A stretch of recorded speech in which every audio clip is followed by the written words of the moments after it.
Shall we allow a few more minutes for our brothers and sisters to join in?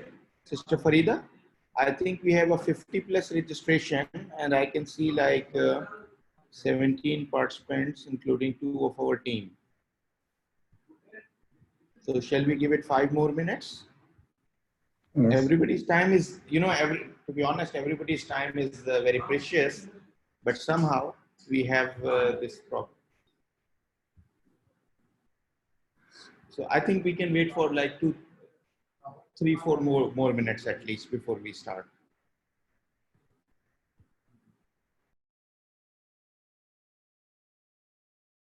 Thank you everybody for being here. It's a great pleasure to be with you guys, and thanks for taking time out of your very busy schedules. And we hope that today's session will be valuable for us in terms of learning, as well as particularly for AAOIFI with regard to getting your comments on the upcoming standards, particularly the framework. The framework, I believe, is one of the is probably the most important part of the standard setting, because it delivers the foundations for the overall standard setting.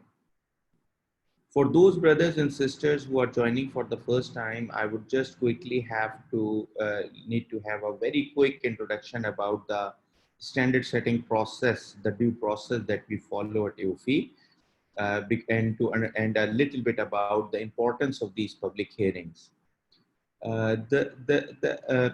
Particularly on the accounting side, when we develop our standards, the first area is identification of new issues and new areas. These come mainly from 2 different angles. Number one, if a new Islamic finance product is becoming common in the market, that is part one. The second part is where international accounting standard setters, particularly ISB and US FASB, they have taken a new view, or they have come up with new accounting practices or improved accounting practices in respect of certain areas. So these are the 2 main avenues in which we identify the new areas for our standard setting process. These are identified by the Secretariat. These are at times identified and notified to us by the industry players and market participants. And at times the board members, they identify and suggest the areas where we should be developing standards. So it can be a new product like al-Wakala bil Istismar becoming more common, so we came up with a standard on Wakala bil Istismar. Or it can be with regard to, like, for example, the IFRS 9 was revised, which changed significantly how the credit losses are determined, etc. So we came up with FAS 30. So both approaches are there. The third approach is where we feel that there is an existing standard or pronouncement, but which needs improvement in line with the other development. So it can be a improvement to the already issued documents. The first standard that we are going to discuss today is not the standard; it's actually the pronouncement, which is I would say mother or father of the standards is the framework, which we are going to discuss first. The framework itself serves 2 purposes. It provides the foundation for a standard setting, and it provides the guidance in case a standard is not available. So when we come to the standard setting process, the framework plays a very important role. So we identify the project in line with the framework and other strategy of our accounting standard setting. We develop preliminary studies for that. The working group is formed, the administrative part is there, working group is formed. At times the function is outsourced. Most of the time we do it in-house. In past, mostly the work was outsourced, but now our internal team is good enough, alhamdulillah. So most of the projects we are working internally. After preliminary study, a preliminary study contains of the key questions, that whether we need a standard or we don't need a standard, if a standard needs to be revised, why it needs to be revised, what are the key issues, what the international standards are saying, is there any possibility that we adopt the international standards rather than going for our own standard. The strategy says that you need to develop a standard in the areas where either there is a very clear Sharia requirement which is contravened by or which cannot be fulfilled by the Sharia, applying the conventional accounting standards like IFRS. So this is type 1. Type 2 is where we believe that the product of Islamic finance is not properly captured with regard to its characteristics, its true nature in the conventional standards. For example, in case of lease, that our lease and ijara, our lease and ijara is different from the conventional lease. So what we believe is that our product needs to be accounted for differently, partially similarly and partially differently because of those differentiating risk characteristics. After the preliminary study, we give response to those questions after working group discussion, etc. We give response to those questions and we develop we develop consultation notes. Then we again, if necessary, add the preliminary study or consultation notes. If the standard is of more importance, we take to the board at this level as well, so that the board provides a guidance and agreement to the overall approach. This is to save time towards the end of the project, that the board does not completely reject the idea or completely reject the initial work by the working group. Then we start developing the exposure draft. We conduct, if necessary, we conduct surveys and workshops at this stage as well. It is not done for all the standards, but it is done for some of the more important standards, that we conduct surveys and we conduct workshops, etc., to get more input. Then we develop the exposure draft. Once the exposure draft is through the working group forwards it to the board approves it, and we issue the exposure draft. Once the exposure draft is issued, we have three approaches through which we get the market feedback on that. One is these public hearings, which are very, very important, that we go to different parts of the world and we do it like in this webinar form, and we take experts on board and we take their view with regard to those standards which are to be developed, that what they feel if there is any problem, particularly if those of them who have to apply them actually, they can do some the background work and see how it will actually reflect into numbers, etc. So this is the preliminary hearing part, the public hearing part. The second is written comments. We give a due time, like until the finalization of the exposure draft. Normally we assign up to 2 months, but at times it takes more, that we expect to have written comments. Third part is, if necessary, for some of the standards at this stage, we also conduct a roundtable or workshop to discuss certain important aspect of that standard. So the workshop can be before the exposure draft stage as well, workshop or roundtable, or even after that.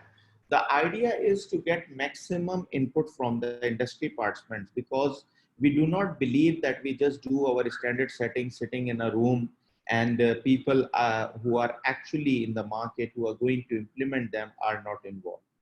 So these approaches are there through which we get the comments. Then we compile all the comments received. In the today's public hearing, whatever comments you provide will be taken care of.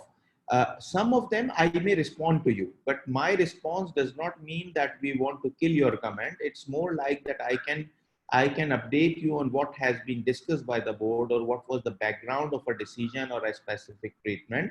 But all the comments are taken and these all are compiled together and taken to the working group again.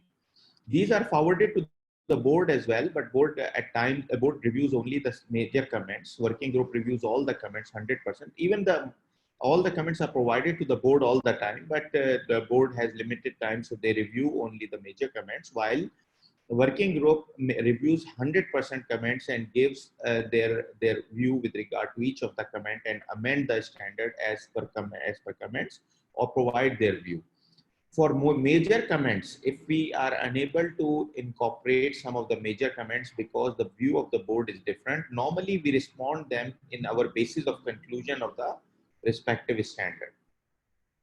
So this public hearing that we are conducting here today has so much significance for the process that we are conducting normally. the requirement as per due process is at least one public hearing, but normally we are conducting 3 to 5 public hearings for each standard. This framework is important, so I believe we will be conducting roughly around 4 to 5 public hearings at least, maybe more than that. Do we have any comment on this due process? Any question with regard to any of the process details? Anybody who want to make any comment on this part?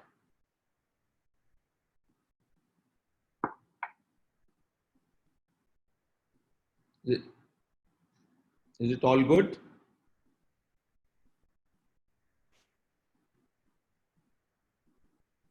Okay, so let's move forward now. Now, let me share the first one.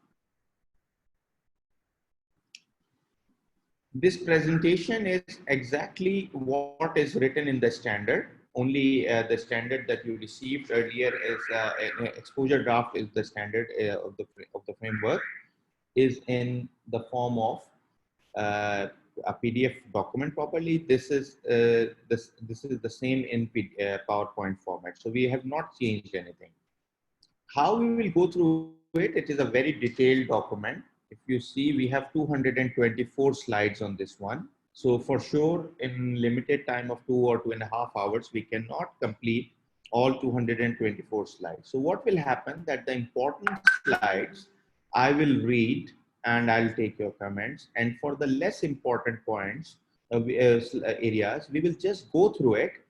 However, if anybody amongst you have a comment on that, we will still take those comments. So some areas I'll just brief about and we'll quickly go through the slides, and some areas which are important, we will go through the slides. So starting with the preface, I have given you like some of the background, and let me summarize one of the important aspects, that why the conceptual framework is prepared by AAOIFI or by other standard setting bodies on the accounting side. Actually, the framework serves two main purposes. And I think this is very clearly given in the objective part as well. So if we skip the preface and introduction part, which is not the body text of the standard, I'll just take you first to the objectives, and then we come back to this one. So if we see, AAOIFI Conceptual Framework for Financial Reporting by Islamic Financial Institutions, the Conceptual Framework, aims to outline the concepts and core principles of accounting and financial reporting that shall serve as the foundations for AAOIFI Accounting Board in its process of development of AAOIFI financial accounting standards and relevant pronouncements. So if we see, the main objective is to give the framework and the guiding material to the board itself for developing the standards. The second part is the concepts and core principles of accounting and financial reporting provided by the conceptual framework shall also serve the institutions in selection and application of accounting policies in absence of a specific FAS for a class of transaction, events, or other events, transactions or events, by way of providing the context to understand and interpret respective FAS. Sister Farida, just note down in paragraph A, there is something missing, and it has to be as per standard wording. So you just need to take down it as a comment that we need to make. Even in last public hearing, I believe this was the issue.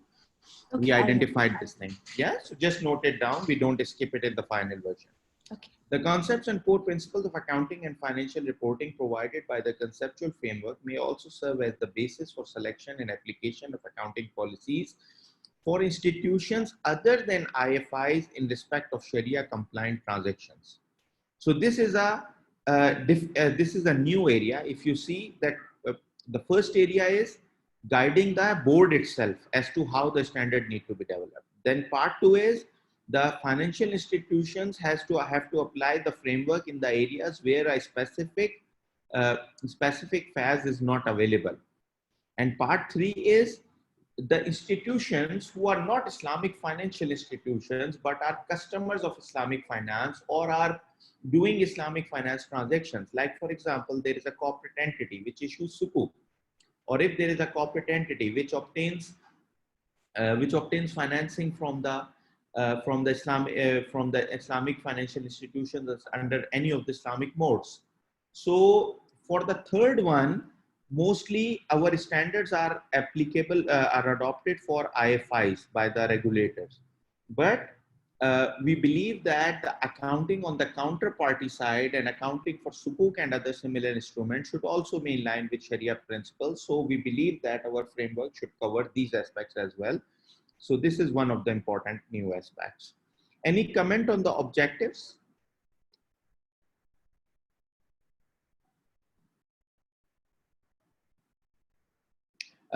Just a small comment that whenever you feel that you have a comment, please feel free to discuss right now. But if you need to read it more in detail and you feel that before sending your comment you need to do an in-depth analysis, please feel free to send to us at our email accounting@aofi.com, or you can forward to me. Yes, brother Mahdi. السلام عليكم دكتور عمر. Assalam, brother. I just would like to begin with first. Thank you very much for this webinar. It's very important and very useful for the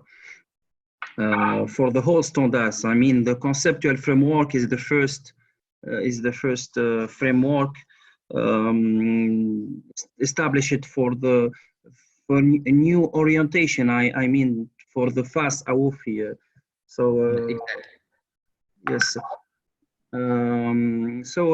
My first question is, why is this orientation to orient this AAOIFI standard FAS to IFRS standard?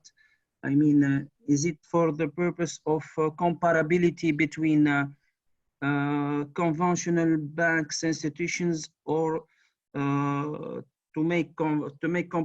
ensure comparability between Islamic financial institutions all over the world? So the strategy is even to adopt the IFRS standard or to adopt FAS AAOIFI.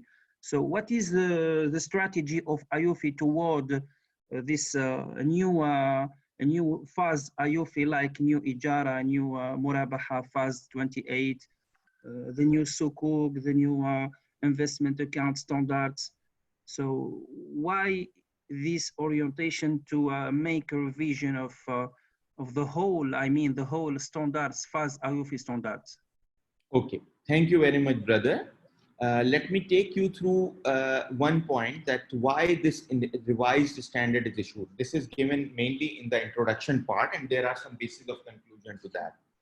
So let me go one by one. Before the framework, there is another document, which is an internal document, but we have discussed that document at different forums. That document is AAOIFI's Accounting Standard Setting Strategy. We developed it 5 years back, and then we just got it re-endorsed with minor improvements by the board in its last in the meeting which was held in March after formation of the new board. So the strategy of AAOIFI, which was also endorsed by our board of trustees, is that we do not want to reinvent the wheel. So first part is, we do not want to develop standards on all areas if there is no Sharia issue. For example, if there is property, plant and equipment, we believe that more or less IFRS is okay. If there is one or two minor comments, we can put those comments separately somewhere in guidelines, but we don't need to develop a standard on property, plant and equipment or inventories or some other areas.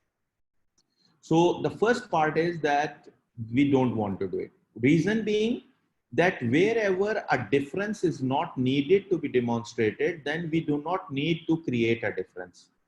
We do not want to say, okay, we are Muslims, so we'll do everything differently. No, we believe that whatever is common between, and actually Allah subhanahu wa ta'ala and Quran also said that, oh Ahlul Kitab, let's find something which is common between us and you. So from that perspective, we believe that whatever is common, we don't want to go for it.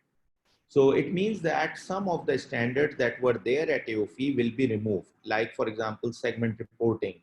Like for example, maybe not sure, but maybe some of the standards related to consolidation, etc., foreign exchange translation. So some of the things we will not cover because they are very well covered in IFRS. This framework is much closer to IFRS as compared to our previous framework, but it is much different from IFRS also. The reason is that once we developed this framework, we were very clear about the new strategy that we want to keep close to IFRS, but we want to keep distinct. If you allow me, I'll say that a few days back, I said this thing in a public event. Like last year, actually, I said in front of some very senior people who might not be happy with us because they were talking about mainstreaming of Islamic finance. My point was that we want mainstreaming, but we don't want to compromise on our core principles and compromise on our identity.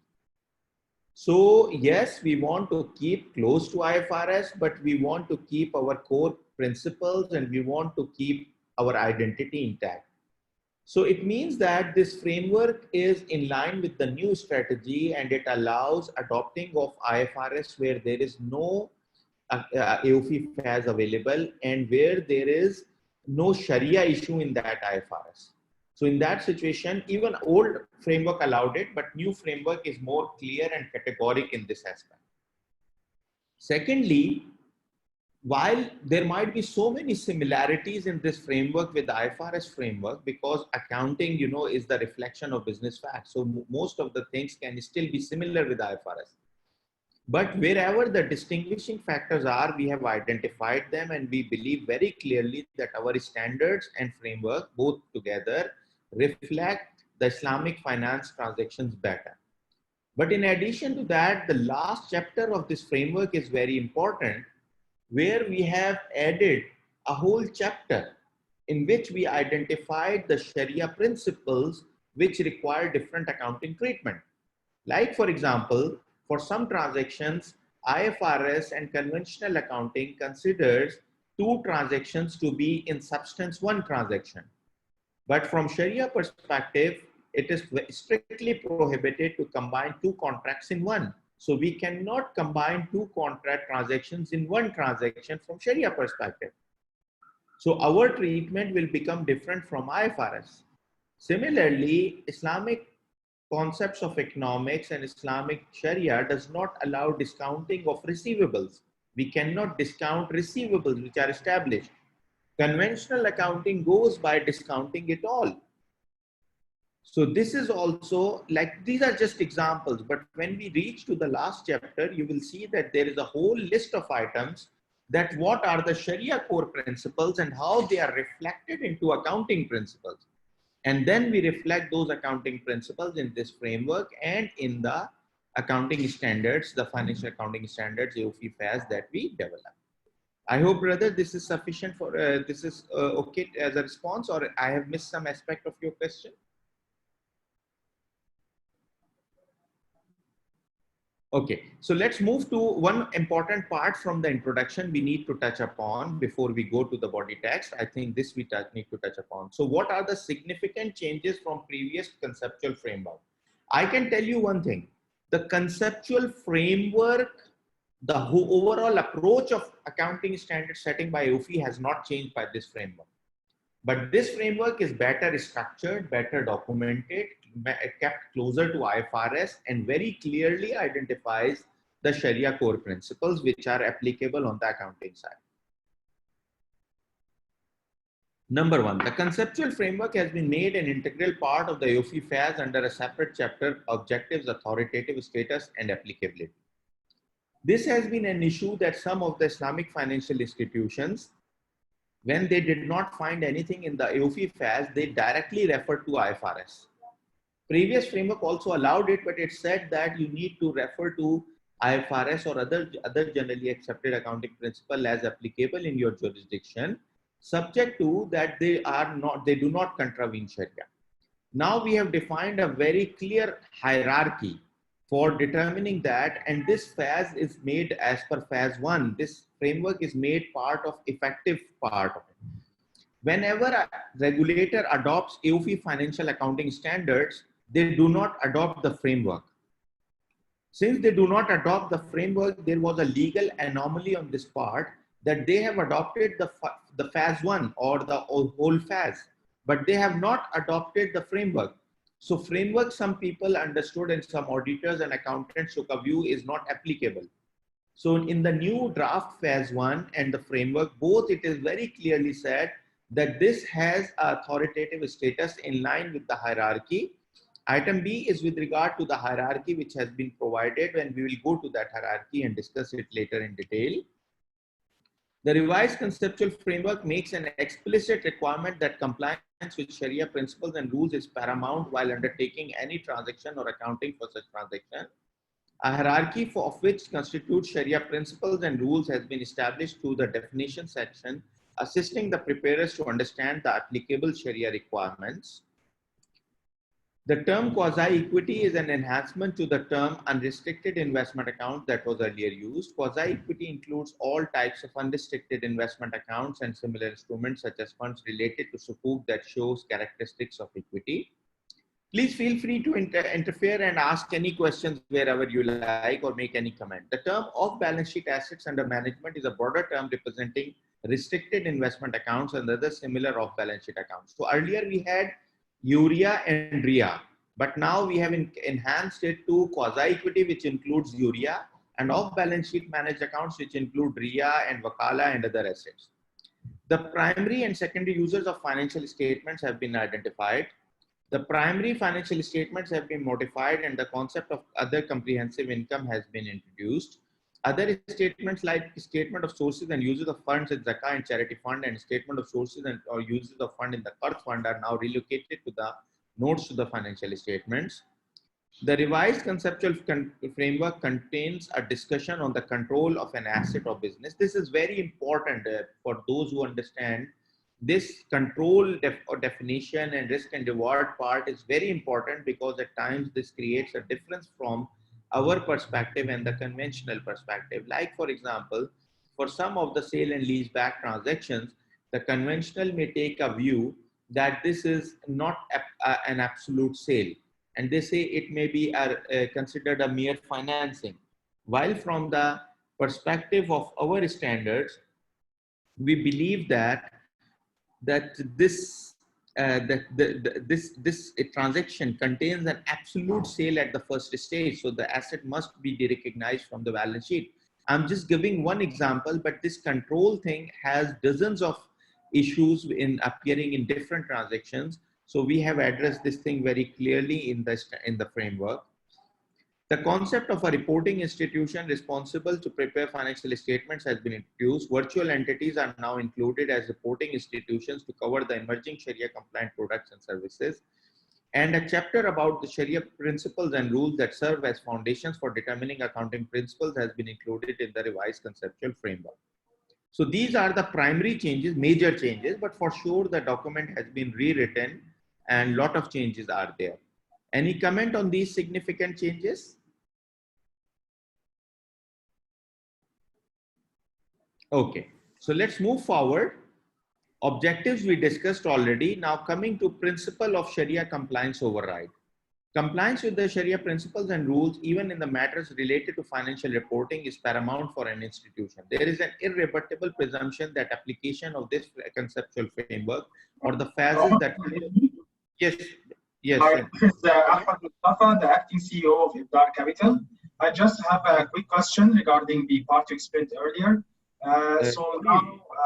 Just brother, I could not hear your name clearly. Brother, I couldn't hear your name clearly. My apologies. So if Ahmed Mustafa, I am the acting CEO of Ibdar Capital Investment Company. Welcome, brother. Welcome, brother. Hi, welcome.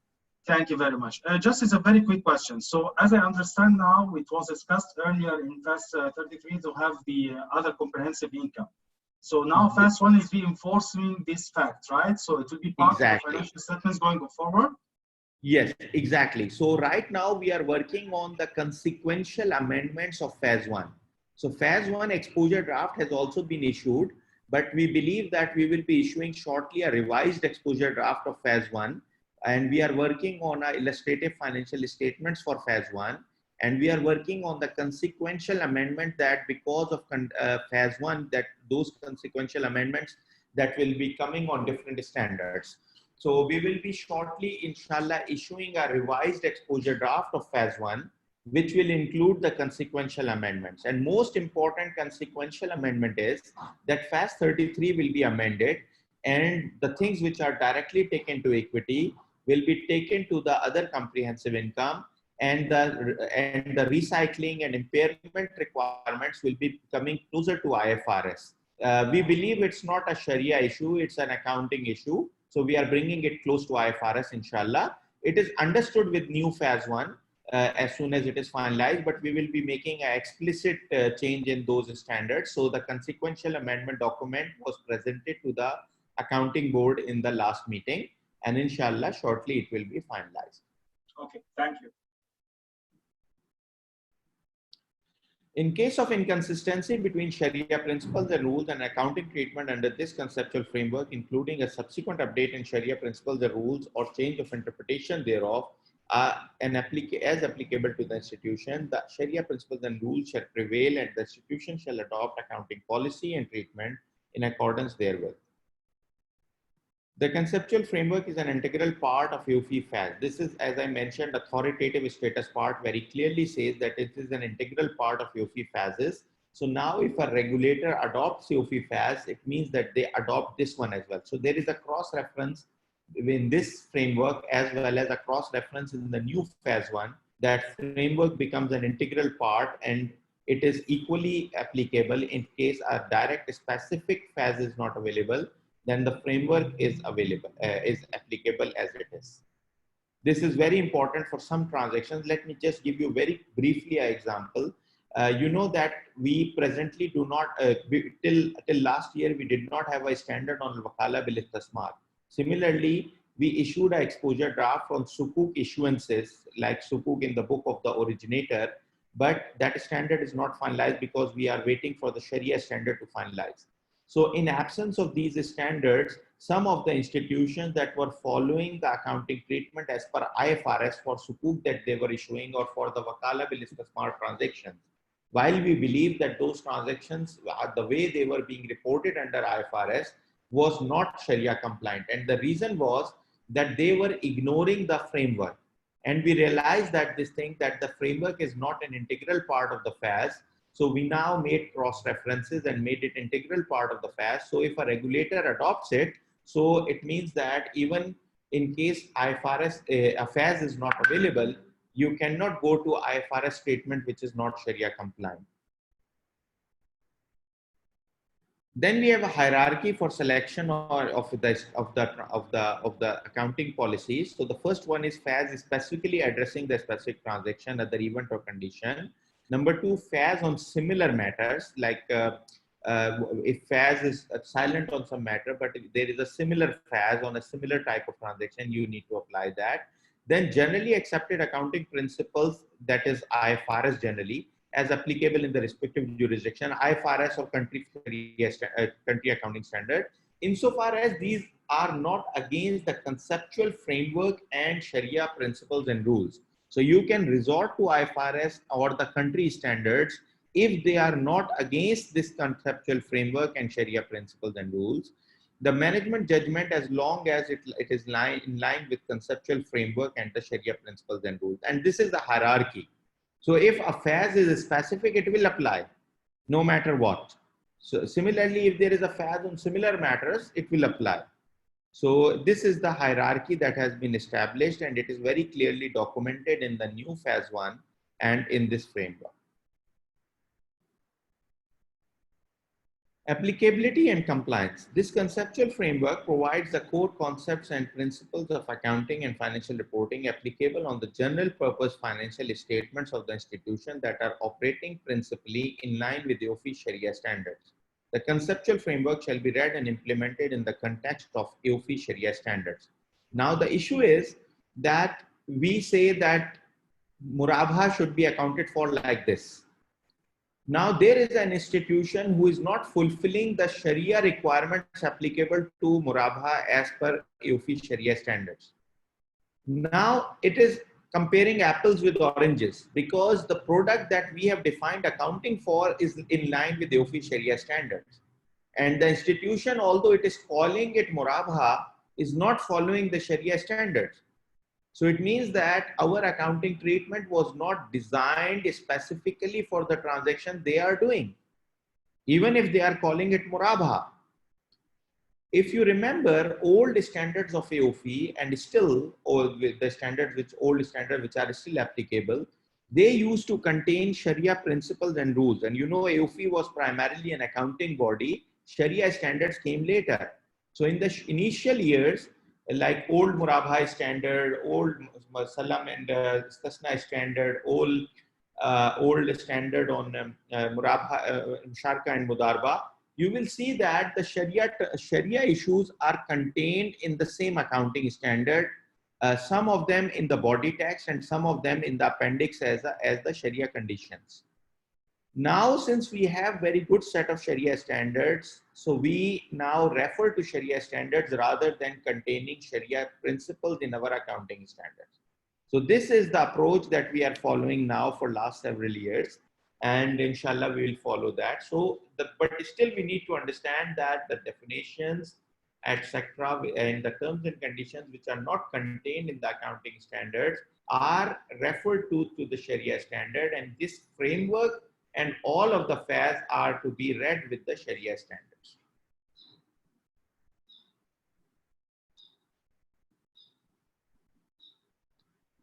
An institution shall not be compliant if it does not fulfill the framework and standards in entirety. And the framework provides conceptual principles of financial reporting for institution and does not intend to provide specific accounting treatment. So specific accounting treatments are in the FAS. So so the conceptual framework does not override a specific requirement of any FAS for any transaction, event or condition. So this is an important part to understand, that if there is a specific existing FAS, so if there is an existing FAS which is against this conceptual framework, for example, we don't believe so, but there are some which need improvement. So if you say that this standard is not in line with this framework, for the time being that standard will apply, but the board will consider amending that standard in line with the framework, or in some specific situations, a standard may override the framework as well. And this applies to IFRS as well. Even in IFRS, there are some standards which are partially deviating from the framework. And in the IFRS also, the framework does not apply and the relevant IFRS applies on that specific type of transaction. Any comments on this section? Okay, so we go to the definitions part. We have the asset definition. It is close to IFRS, is a pleasant economic resource controlled by an institution as a result of past transaction, other event or condition, and gives it future economic benefits. Explanation: assets include those attributable to quasi-equity holders. Central Sharia Board definition is coming from our governance standard. The control definition is very important. An institution controls an asset or business when it has substantially all risks and rewards incidental to ownership of such assets or businesses, duly meeting both of the following conditions. Number one, it is directly exposed to or has right to variable returns, negative or positive respectively, from its involvement with such asset or business, and it has the ability to affect those returns through its power over the asset or business. So there are two things. Number one, variable returns. Number two, powers to govern. This definition is very close to IFRS, except for that we have very clearly written the Sharia condition when it has substantially all risks and reward incidental to ownership of such asset or business. This is the main Sharia condition, and which is explained further by the accounting conditions number 1 and number 2. This control definition is very important to determine from Sharia perspective when a sale has taken place, or when an asset need to be de-recognized, or an asset needs to be recognized, or a liability is incurred. So for all these things, this is the main condition, that when you take something on control, then you need to recognize that one. Expense is gross decrease in assets or increase in liabilities or a combination of both during period covered by financial statements of the institution, excluding investment by or distribution to owners or investment or withdrawals by quasi-equity holders. Sister Farida, quasi-equity, this should be always with hyphen. That is a consistent practice. Please note it down. Yes, I'll note it. Fair value, the price that would be received to sell an asset or paid to transfer a liability in an orderly transaction between market participants at the measurement date. This fair value definition is brought close to IFRS. Just one thing I need to clarify, under the new strategy and the new phases and new framework, what we are doing that we are eliminating some of the old terms which were used by AAOIFI FAS, like cash equivalent value. Now, cash equivalent value may be termed from different perspectives. And for accountants, it is confusing term. So what we did that we decided to bring in the definitions which are close to IFRS, which don't have any Sharia issue, like fair value, like net realizable value, etc. So in AAOIFI FAS, at times the realizable value and the fair value both were being reflected as cash equivalent value, while in some situations they may be same, in some situations they may be different, because the realizable value is entity specific and fair value is market specific. So that's those are the reasons that we decided to bring the definitions. Most of these definitions have been brought closer to IFRS now.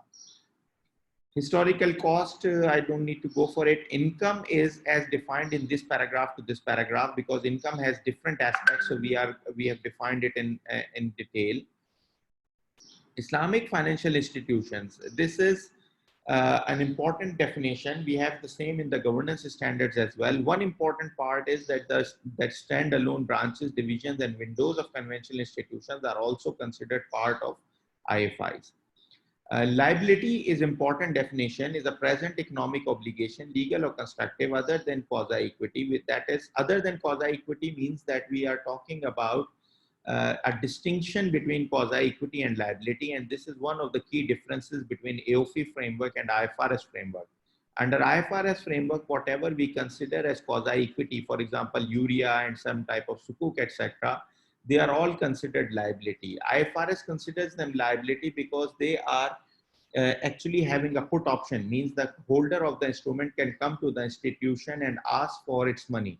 So because of that put option, they consider it to be a liability, while we consider quasi-equity to be a different type of equity, which has some elements of equity and some elements of liability. I'll come to the definition of quasi-equity later. A future commitment is not considered a present obligation for the purpose of this definition. This is also important because a VAD is not a liability from Sharia perspective. So while if you have an onerous situation, you can create a provision against that, but considering VAD as an asset or liability is primarily not it's not acceptable generally as per Sharia. Then we have the definition of mudarba. I don't want to go for detail. Owner's equity is the residual interest in the assets of the institution after deducting all the liabilities and the quasi-equity. Participatory stakeholder is a contractual arrangement with the institution to share the profits, losses, and residual interest in the net assets of the underlying assets or business. Qard Hasan is a non-interest bearing loan intended to allow the borrower to use the loan funds for a period of time with the understanding that the same amount of the loan funds will be repaid at the end of the period. Quasi-equity is an important definition, which is, as I mentioned, is a conceptual difference between our framework and other frameworks. Quasi-equity is an element of the financial statement that represents participatory contributions received by an institution on a profit sharing or participation basis. It has primary characteristics of equity, that is, in case of loss, unless negligence, misconduct, breach of contractual terms is proved. It should be breach of contractual terms, sister. I think Sharia committee recommended that correction. Okay. Breach of contractual terms. Institution is not required to return the funds to the fund providers, and the fund providers share the residual interest in the underlying assets of business. And certain characteristics of a liability, that is, it has a maturity or a put option of the redemption. And certain specific features that is, the rights of the fund providers are limited only to the underlying business or assets and not to the whole of the institution, as well as they do not have any certain, they do not have certain rights associated only with the owner's equity. For example, the right to elect directors, etc.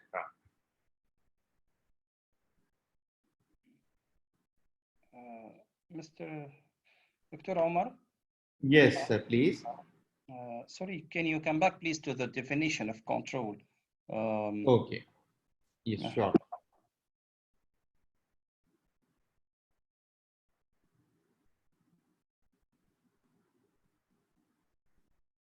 Yes, brother. So my comment here is that the definition of this control is not the same definition of control under a conceptual framework of IFRS. The definition here of control is in accordance with the definition of control in business combination. In IFRS 10, the control it's directly exposed of right to variable returns. It has the ability to affect those returns through its power over the assets or business. While the definition, the main definition of control is to control the assets, to have the ability to direct the use of the asset and to obtain the main economic advantages of the assets. So I don't know why you choose this definition of business combination of control, because this is the definition of business combination of consolidation of those. Very good comment, brother. Okay, now let me answer this thing very clearly. Number one, when we selected this one, the conceptual framework, the new conceptual framework under IFRS came later. The new IFRS framework came later, and the business combination and other standards came earlier. Like, we started revamping most of our standards like 5 years back. In 2015, like, we started revamping most of the new standards. So, and we developed in-house team, we developed new strategy, we developed a lot of things. So there was the initial work when we started doing. We found the definition from IFRS, then we amended it according to our need, and we added most important part, that was when it has substantially all risks and reward incidental to ownership. Later, there was a debate that whether we should have a separate definition for business and separate for asset. We believe that both situations, the core criteria remains the same. And for us, the problem is that every time we make changes to these important definitions, we have to go through the Sharia committee of the Sharia board as well. So this definition, when we completed this definition in case of multiple standards, we got it through the Sharia committee as well. So when we decided, decided to keep one definition for sure. So when we decided to keep one definition, we decided to keep the one which is already approved and incorporated in some of the standards. So we still believe that the definition which is here is better reflective. However, in our last accounting board meeting also, somebody mentioned that we should consider separate definition of control for asset and for business. So we take your comment very positively, brother. I'm just explaining to you what has happened in the back. Okay. So we'll take your comment back to the board, and it will be highly appreciated if you can send your comment in writing as well, because we will take it to the board and we'll ask again whether you want to stick to one definition or you want to have two different definitions. Exactly. So as I am, yes. So maybe I don't. Thank you very much. The comment is highly appreciated, brother.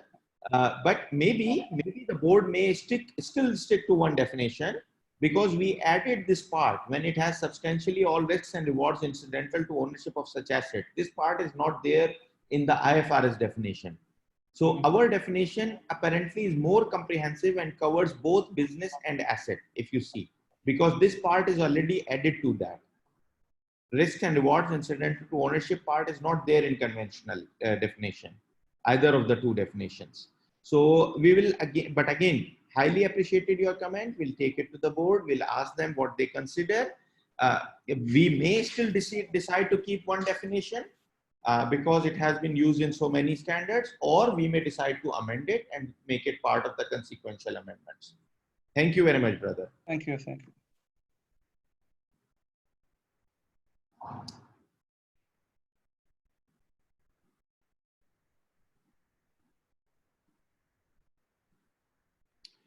Sharia conscious stakeholder has an interest in the institution to be informed whether the institution is following Sharia principles and rules while conducting its business. Sharia principles and rules. This definition is coming from our governance standards, and this is very important to understand. Previously, we said that you need to follow Sharia principles and rules, but now the main difference is that according to old AAOIFI standards on accounting, on governance, on auditing, the main power was with the Sharia board. So Sharia principles and rules were the ones which were defined by the Sharia board. This may be different from institution to institution, and it may result in not having harmony. So the new governance standards are very clear with this part, and the same definition is being adopted in accounting side now, that Sharia principles and rules should be defined in the following hierarchy. So the first level is Sharia standards issued by AAOIFI, because we believe these are the global best set of standards available for Islamic finance. So they are the first priority, and unless you agree to one set of standards, you will not be able to bring harmony and standardization to Islamic finance. While we respect individual opinions of the scholars, but individual opinions cannot be form the basis of establishing a global industry. Global industry needs global standards, and that has to be through AAOIFI Sharia standards. The regulations issued by respective jurisdictions regulator insofar as they entail the regulatory Sharia requirements. The rulings of the Central Sharia Board for the respective jurisdiction, if there is one. The requirements of the applicable financial accounting standards as issued by AAOIFI insofar as these entail Sharia related requirements, and the approvals and rulings given by Sharia Supervisory Board of the institution. So now if you see that this part, earlier the Sharia Supervisory Board individual one was having all the power to define Sharia. So if they said that this treatment is okay, or if they say this transaction is okay, this is okay. But this results in so much deviating and so much different practices in different markets that it is not serving Islamic finance well. Rather, it is actually having more negative impacts on Islamic finance. As I mentioned, we respect individual Sharia scholars and we respect all their individual opinions, but at the same time, individual opinions cannot be the basis of developing a global industry. Even in a country's law, you see that the law has to be made according to one set of rules. It cannot entertain all individual opinions of scholars. So we need to be careful about this part, and this is the reason that we have defined it not only in the governance standards, which is defined earlier, but now also in accounting framework, we make it very clear. Then we have definition of zakah. I think this definition will be changed. Sister Farida noted down the final definition we need to take from the zakah ED, whatever is finalized there. Okay? Yes, sure. Any comments on the definition section?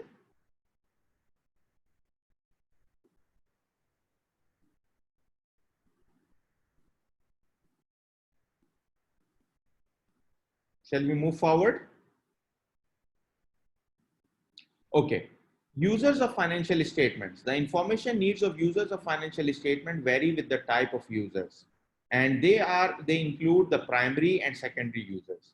The financial statements are prepared keeping in mind general purpose financial statements are prepared primarily for the primary users, because secondary users may have different information need that all of that information cannot be served in the general purpose financial statements. However, some information for sure can be addressed there, but the primary purpose of the financial statements is that it is done for the primary users. The difference between our and AAOIFI and IFRS framework is that the participatory stakeholders, including quasi-equity holders, are considered to be part of the primary users as per AAOIFI framework. So it means that we need to consider the impact, the disclosures, presentation, whatever is relevant to quasi-equity, they all need to be properly reflected in our standards. I'm not going for all this detail. I've just summarized some of the things, but if anybody has a comment on any paragraph, please let me know, because as I mentioned, it's a very long document. So we need to be like a bit quick. There is one important point here that cost is a detriment in providing additional information that will cater to all users. As I mentioned, that the primary users are the ones for which we need to consider the main reporting requirements. So particularly when you decide to cater to all the possible stakeholders, the financial reporting will become more and more difficult, more detailed, and there will be a debate with regard to cost and benefit. And that is the reason that you always have to make a decision with regard to the value addition from any accounting treatment, presentation, or disclosure, and you need to consider the cost that would be attributable to that specific treatment if we want to do it. Like, for example, there is a treatment that might not have significant value addition, but may require a much detailed information technology system, or may require involvement of external experts that would be having cost. So these are some of the factors that need to be considered here. Now, coming to common information needs of the user of the financial statements, I'll just quickly summarize. Number one, information about the institution's transactions, economic resources, and claims against the entity or on specific economic resources, its operations, and other financial data, assisting in access to the overall financial performance and position of the institution. Sister and brother Harun, if you can note here, we have used the term entity as well, while the decision of the board is that we will use the term institution, unless entity is needed for a specific purpose. Information that can assist in evaluating the institution's compliance with the principles of Sharia in all financial and other dealings. This is completely different from IFRS. IFRS does not consider this requirement. But since we believe our users are Sharia conscious stakeholders, so we believe that this has to be considered through reflecting on the nature of transactions, other events and conditions by virtue of their recording and reporting. Information that can assist the user in assessing the risks inherent or associated with the institution, its financial position or operation. This is also important because at some places the risk profile changes at different stages of transaction require a different financial reporting. This we cater in our FAS, while at times these things is not catered in IFRS, and they can combine some of the transactions with their combined financial effect, while with regard to each risk at each different stage of transaction, we report them separately. Yes. We have a comment here.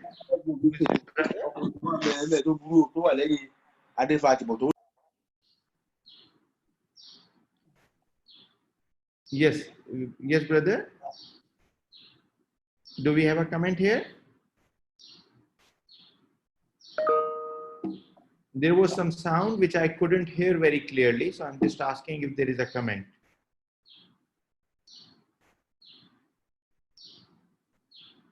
Okay.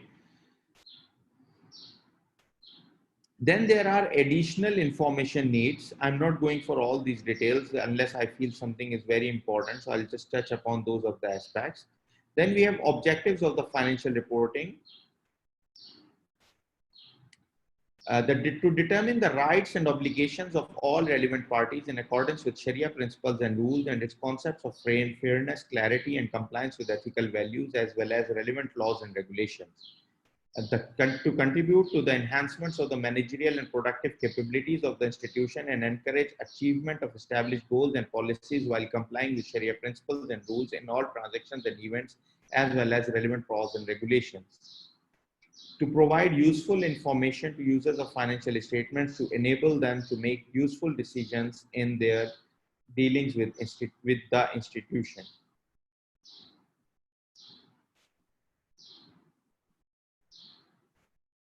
Any comments? General purpose financial statement of an institution should provide the following type of information: the institution's nature of operation and transaction, which in turn shall enable the user to determine the level of compliance with Sharia principles and rules and the institution's objectives. the economic resources and claims against the entity, etc. Distinction between claims against the institution and claims against certain assets or specific business of the institution. This is very important, where we have the concept of quasi-equity and where we have the concept of off-balance sheet managed assets. Information to assist in determination of zakah, the matter in which prohibited earnings and expenditure, if any, were recorded and dealt with by the management. Information about institutions' discharge of its fiduciary responsibilities, and information about institutions' discharge of its social responsibilities, if any. Again, here you can see that our aspects of financial reporting go beyond the aspects of financial reporting under IFRS. Then we know that there are some limitations for general purpose financial statements. There are inherent limitations in the process. The cost of benefit consideration is there. They are only one source of information. Some information cannot be contained here, like information about general economic conditions or expectation political events can't be there. So some of the information is not contained in the financial statement, but is important to understand the financial statement. Some limitations and reasons for some limitations include financial accounting is concerned with measuring the financial effect only. At times, the financial effect is not the only effect. You may, for example, if institution's ability to achieve the objectives cannot be measured reliably in financial terms. Financial accounting does not differentiate through its processes between performance of the institution and the management. Some of the things come just by a chance or by the economic factors. So there are the management stewardship or management quality may not be completely assessed by the financial reporting. The information currently provided is predominantly historical. So the financial statements provide you historical data, while your dealings with the financial institution would be for the future. So they do not have any information about the future, although they reflect the information that may be used to assess the future, but it is all historical data. So maybe they may give you an incorrect picture about the future expectations. Like you say, okay, this company is always in profit, so it will be in profit in future as well. But maybe the political, the economic, other factors have changed, the management have changed or something like that, which may result in failure of that company. So the historical data might not be sufficient all the time. To a significant extent, the financial reporting is based on estimates, judgments, and models of financial effects. So some of the things are estimated. So the actual outcome may be different from the estimates which are made at the time of the financial statements preparation. While at that time, these may be good estimates or the best estimates, but maybe they eventually turn out to be wrong. Cost and benefit consideration, as we discussed earlier, is also very important. So the financial reporting objectives and the cost versus benefit both have to be taken at the same time. So the cost should not exceed the value addition with regard to the financial reporting. Any comments here? We have general purpose statements and we have special purpose reports. And then what are the contents of the general purpose report? We are coming to the main primary statements and explanatory notes, etc. So before that, if we have any comment, we would love to take any more comments from the audience.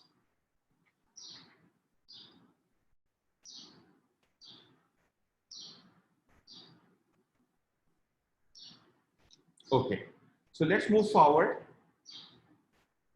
The financial statement shall include the following as a minimum: the primary statements and the explanatory notes, including accounting policies. So what are the primary statements? Primary statements shall include a statement providing information that assists the users of financial statement in their decisions regarding the institution or their involvement in transactions with the institution.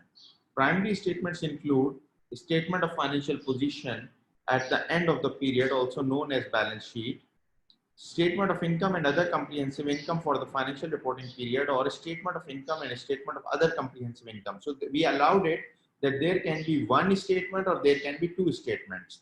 This is in line with IFRS. And as somebody mentioned earlier, one of our brothers from Ibdar Bank, he mentioned Ibdar Capital, he mentioned that correctly, that there is a significant change in this framework and the upcoming new financial accounting standard number 1, that we are bringing in the other comprehensive income or the statement of comprehensive income option, which means that according to lot of earlier AOIFI standard like FAS 27, FAS 26, FAS 20, FAS 33, FAS 25, according to all those standards and some other standards, some of the effects were directly taken to equity, like fair value gain on the investments which are carried at fair value through equity.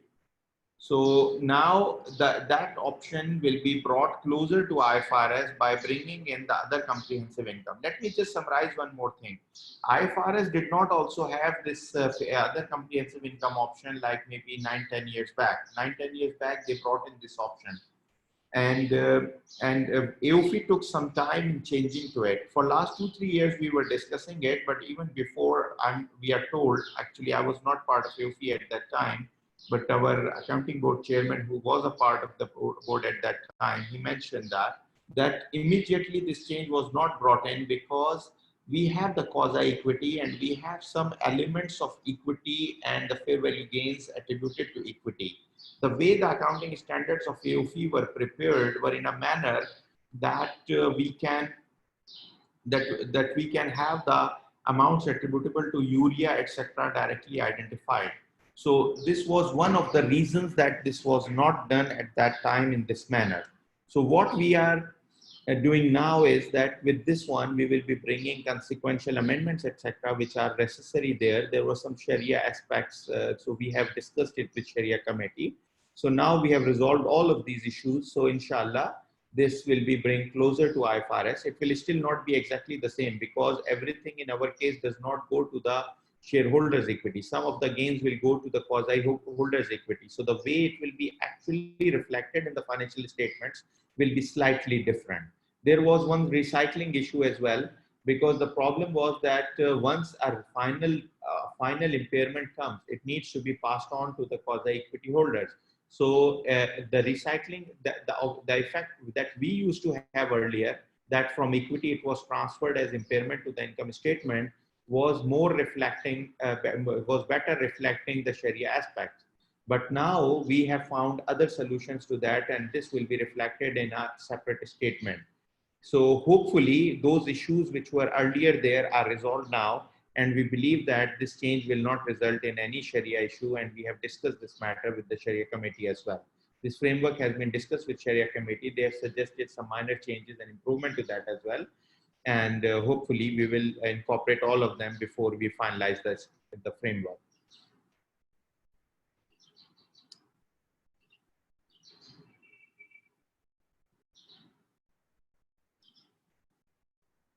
Statement of income and attribution related to quasi-equity. This is a new statement that we are recommending, and this is the framework and the FAS 1. And as I mentioned, that some of the things which will be taken directly to equity of the to the equity, etc., those all things will also be identified and reflected here. A statement of changes in owner's equity for the financial reporting period. A statement of cash flows for the financial reporting period. Sister Farida, please note it down. If we are mentioning for the financial reporting period, then this statement C should also mention for the financial reporting period. Okay, please note it down. It should be consistent. A statement of changes in off-balance sheet assets under management. Also a minor comment, but you know we have consistency has to be there. The first letter has to be small. Just please note it down. A statement related to statement of changes in off-balance sheet assets under management. This is a new statement replacing the earlier statement of off-balance sheet accounts. It will be an improved statement of the same. A statement related to takaful operations, including statements segregating the element of financial statements related to participants and investments. So this is, as this framework will be applicable on all type of institutions. So we have just touched upon takaful and waqf, etc. as well. Any comments? Okay. Economic resources and claims on the institution and claims on specific economic resources. Statement of financial position, also referred to as fund balance sheet. Statement of economic resources of the institution as a separate accounting unit. The claims on the institution and claims on specific economic resources like urea under the control of the institution can provide users information regarding the institution financial structure, condition, and solvency. as reflected by assets, liabilities, quasi-equity, and the owner's equity. Such information is normally found in a statement of financial position. I'm not going to in detail for everything. Changes in resources and claims resulting from financial performance. So this is the income statement and the comprehensive statement. An institution's past financial performance provide information about the revenues, expenses, and the net income. This is normally included in a statement of comprehensive income, etc. However, things related to takaful may be reflected in a separate statement, particularly the part which is related to the policy holders or participants.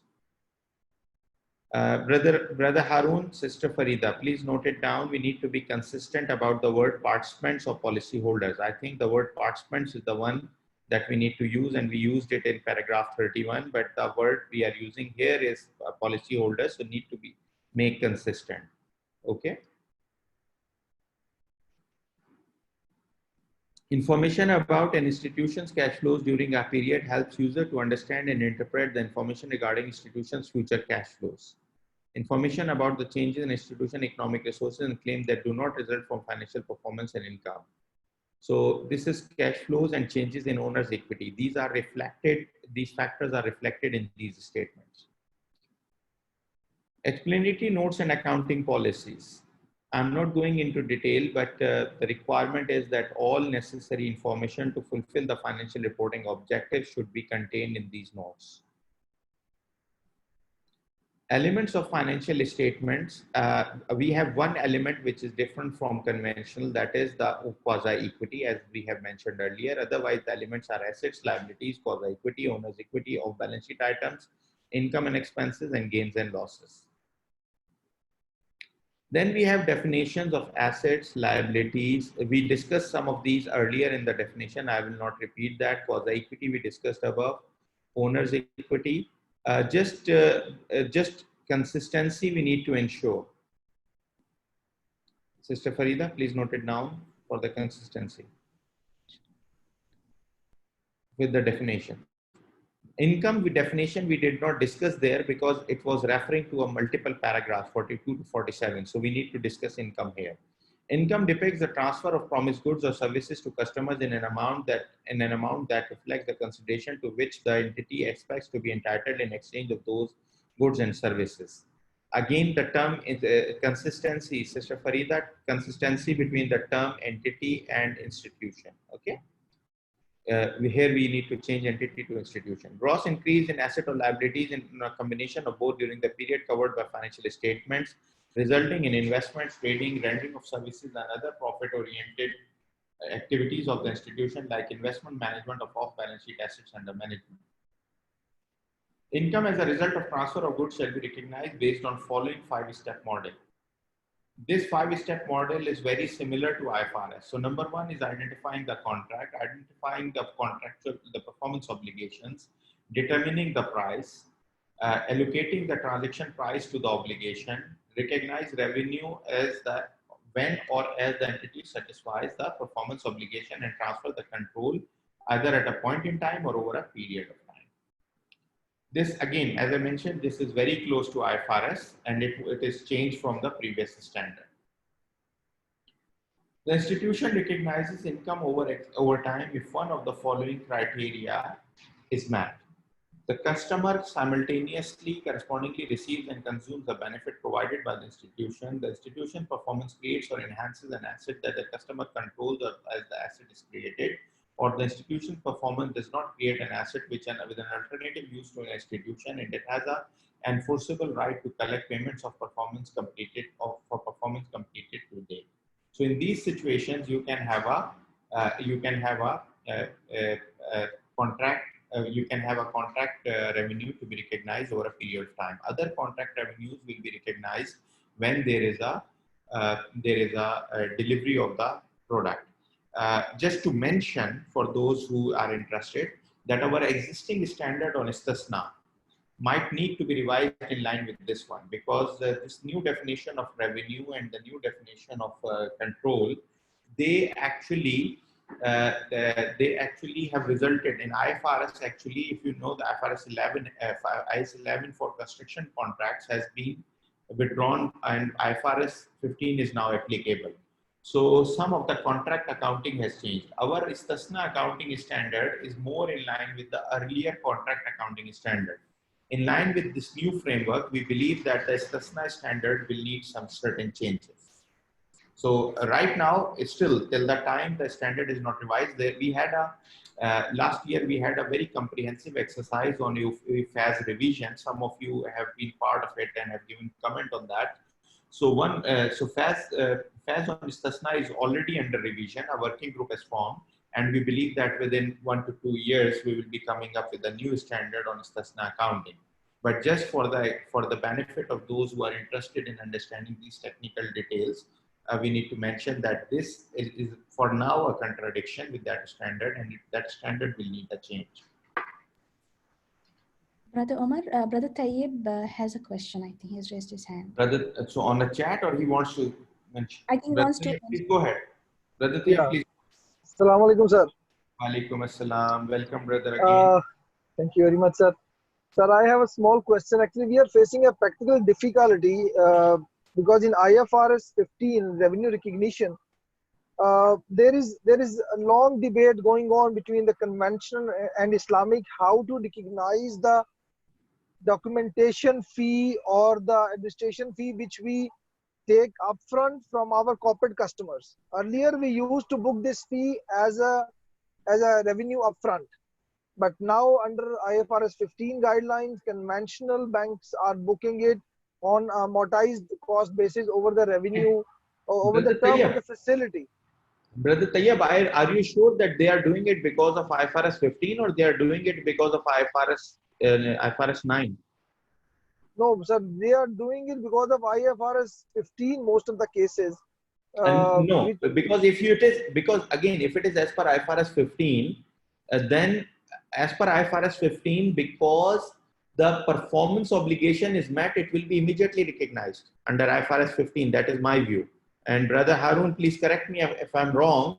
My understanding is that this amortization is taking place because of IFRS 9, because they do not consider this to be a separate type of revenue.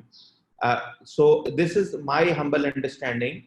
And that is the reason that from Sharia perspective, we consider both of the transactions separately. So for us, the service transaction is different from the financing transaction. So the financing transaction will be recorded according to the standard which is applicable, and the service fee will be recognized according to the framework or FAS 1, where the revenue, because what is the performance obligation? The performance obligation is to complete the documentation part. When I complete the documentation part, my performance obligation is met. Brother Harun, what is your view on this one, if you like to add something? You are absolutely right. As soon as you perform the obligation, you should record the revenue. Even under IFRS. So our five-point criteria is similar to IFRS. But I think that they are doing it because they are not considering it as a separate revenue contract, a separate service contract. Rather, they are considering it as incidental to the financial instrument. So if it is incidental to the financial instrument, so they combine both the contracts and then they recognize it on an amortized cost basis. Fine, sir. Thank you very much. I will recheck. And but for sure, we can. Yeah. Thank you very much, because these issues are there, and highly appreciated because you raised this point. And we can have a separate discussion offline as well on this one, if you like. Sure. Me, you, and Brother Harun, when you do some more research, we can discuss that one separately as well. And if it is very necessary, I believe that some of our standard touch upon it, but I think even this framework touch upon it, but we can issue a separate guideline or a technical opinion on that as well. If you feel that it is becoming important, we can issue a technical release on that as well. Yes, sir. This is important because it is impacting the profitability of the IFIs if they have been asked to do it like this. Brother Tayyab, let's be honest. As AOIFI, we are least concerned about the profitability, but we are more concerned about the fair presentation. Okay. So yeah, we have to be. Yeah, you are the CFO, so you have to be careful about the profitability. But we are sitting as standard setters, so we have to care about the just and equitable treatment and the fair treatment. I fully support. No, I thank fully you very support much. The that, sir. point is Yeah, I valid. fully support that, sir. We will consider that. Highly appreciate if you drop a separate email on that. We can initially have a discussion with Brother Harun and Sister Farida. Then we can decide to either go for a maybe we can go for a technical opinion if needed. If we feel that it is covered in any standard, we can identify. But if it is not covered in any standard, even FAS 1 is not final. We can decide to put it in FAS 1. So we can take your comment to FAS 1 and we can write it very clearly somewhere in FAS 1 or provide an Sir, explanation in FAS 1. my Okay. pleasure, sir. I'll get in touch with you. Thank you very much. Sure. Thank you very much. But the point is highly appreciated. And this is one of the examples where you have to determine the performance obligation. That is our point. And this is, to be honest, Brother Tayyib, this is much significant in Takaful because you are talking about documentation fee, which is not that much material in banks.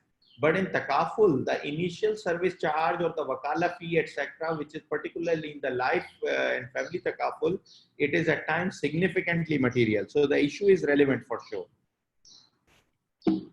And as I mentioned, even the istasna accounting might need to be changed. This might also impact your profitabilities.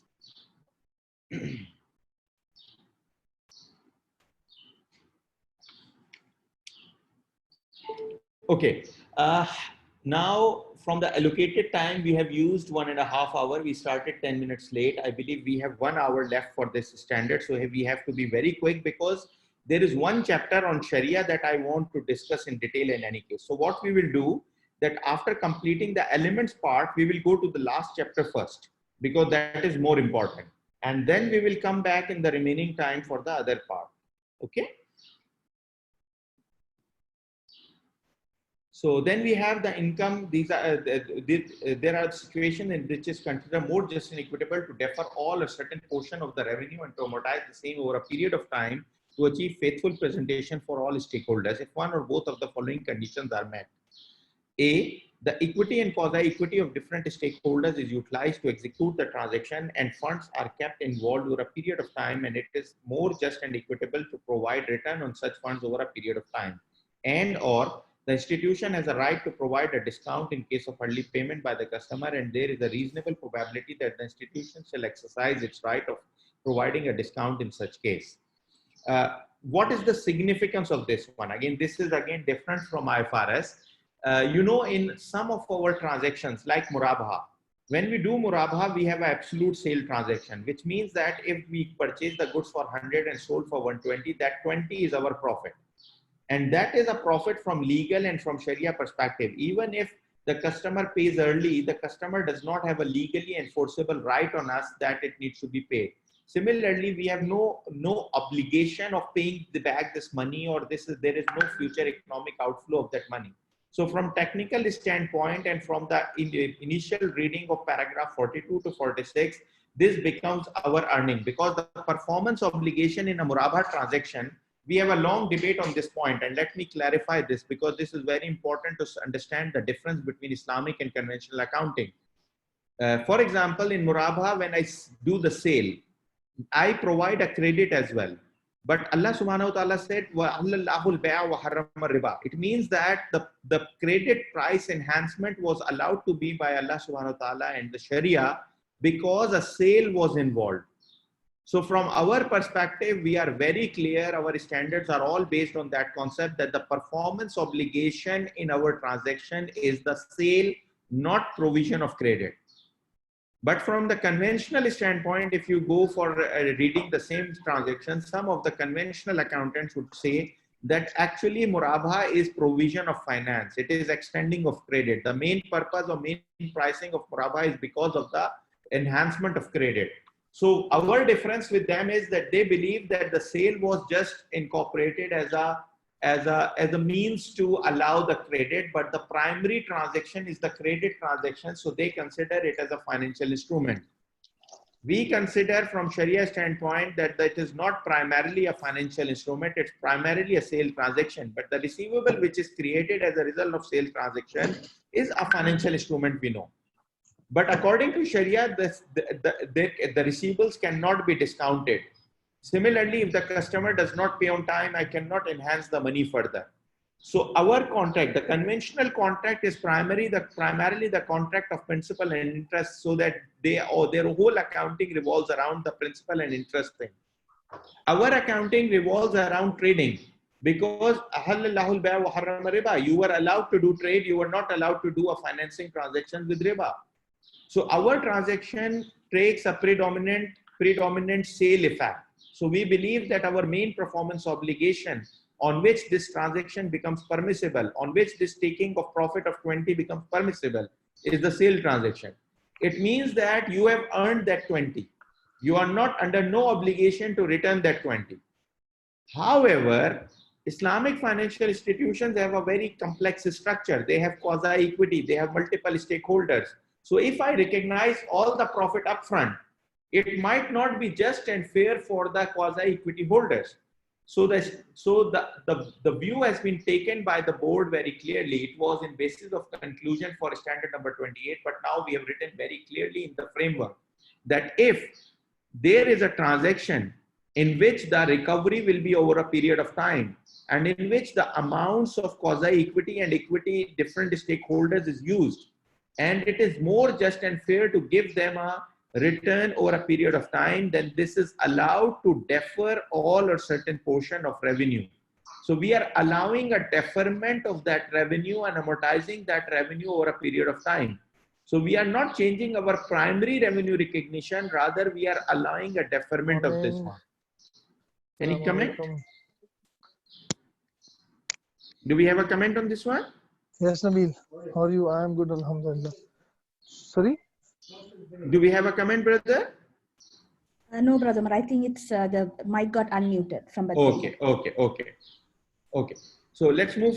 So the second if the institution has a right to provide a discount in case of early payment, because the institution still has a discount, and it is expected that if early payment is there, the institution will exercise that right. So in those situations, we allow to defer the profit and amortize that profit over a period of time. That is the justification for deferring the profit and Muraba transaction in line with our, even old FAS 2 had the same treatment, old FAS 20 had the same treatment, but this addition to the framework provides proper basis for that exclusion or that treatment, and it provides the fundamentals which can be applied by the board in defining accounting treatment for further transactions. Any comments here?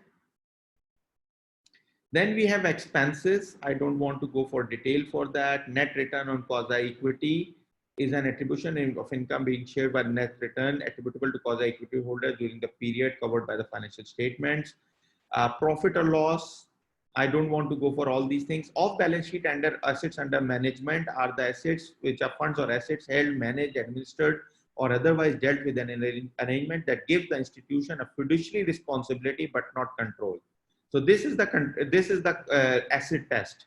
Like for RIA accounts, restricted investment accounts, or for Wakala bil Istismar, we have the fiduciary responsibility, but we do not have control. So, or similarly for some of the Ijara assets and other things, we do not have the fiduciary responsibility. We have the fiduciary responsibility, but not control. So this is one of the distinguishing factor between us and IFRS. Now we have chapter 4, which is related to financial reporting process. But as I mentioned, that the more important part is the Sharia related part. So we'll first go to Sharia related part, that chapter, and then we will come back to this chapter 4 if we have enough time. But if there are any comments on this one, please feel free to share the comments.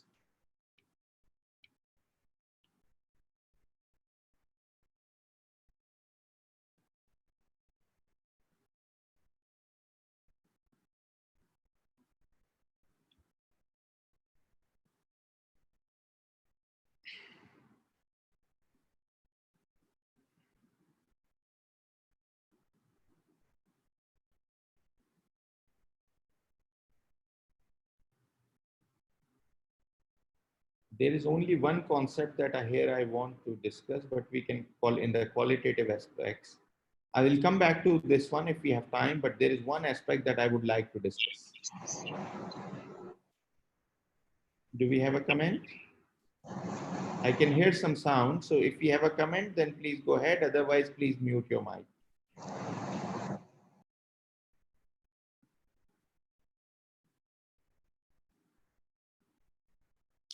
So one of the important aspects here is substance and form. IFRS talks about substance over form. The new term that they use is faithful presentation. Substance over form is a part of the faithful presentation. From our perspective, we have a different view. We believe that, I say this every time, that nauzubillah, you cannot make fool of people, make fool of Allah subhanahu wa ta'ala by making just a different bunch of papers.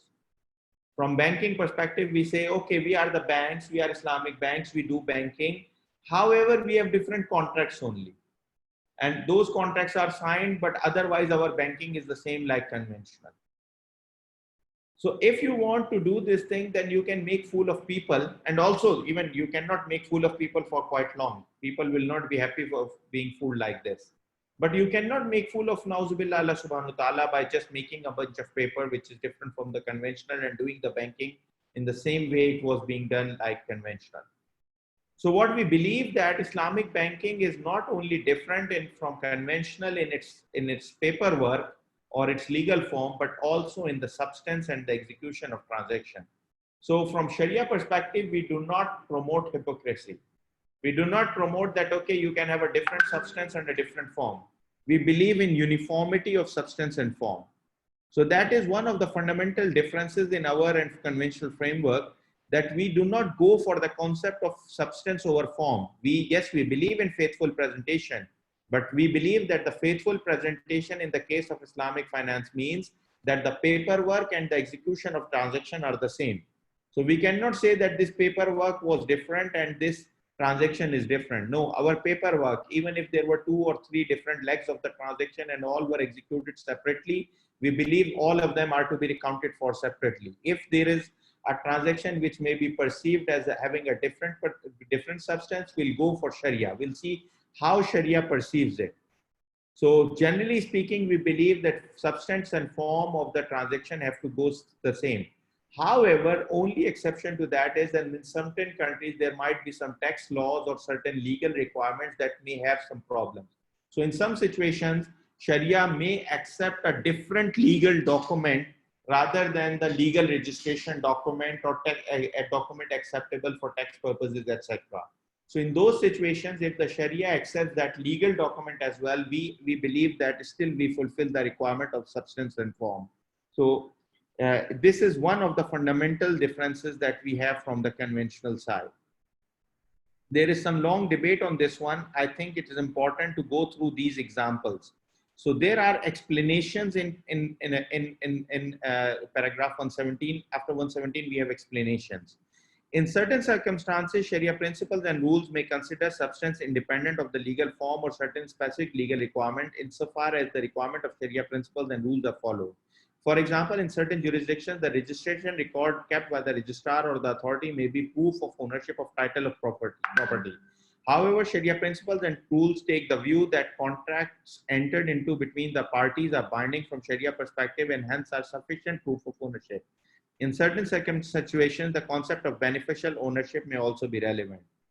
Example 2, from Sharia perspective, the substance of a transaction should not be interpreted in the context of conventional accounting approaches. For example, certain experts consider ijara muntahiyya bi tamlik transaction equivalent to conventional finance leases, which may be against the very nature of such Sharia-compliant transactions.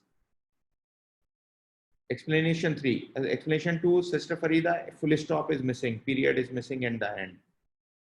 Explanation 3. As an example, from Sharia perspective, a unilateral undertaking for a transaction to be executed on a future date is not equivalent to a contract and cannot be accounted for as such. Similarly, two contracts or a contract and a promise may not be combined as a single transaction because of basic prohibitions for the same. Accordingly, the treatment for most purchase undertakings, etc., assigned as by conventional experts on the connotation of substance over form may not be considered acceptable under Sharia.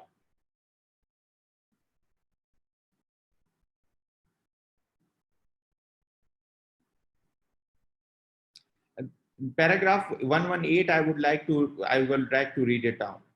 The truth is that the importance of legal form in Islamic finance does not mean that a person can merely prepare a compendium of legal documents and term the transaction as Sharia compliant based on documents without complying with the requirements and spirit. A Sharia compliant procedure has to be followed, agreed by the Sharia scholars, and even a little deviation may transform the transaction into impermissible. The Islamic financing transactions must follow the substance as well as the legal form should be compliant to the nature of transaction as well as the Sharia ruling. We can call this concept uniformity of substance over substance and form. Uniformity of substance and form. Sister Farida, Sharia committee also identified this error. Just note it down. Substance and form. Uniformity of substance and form. Okay, noted. Neutrality.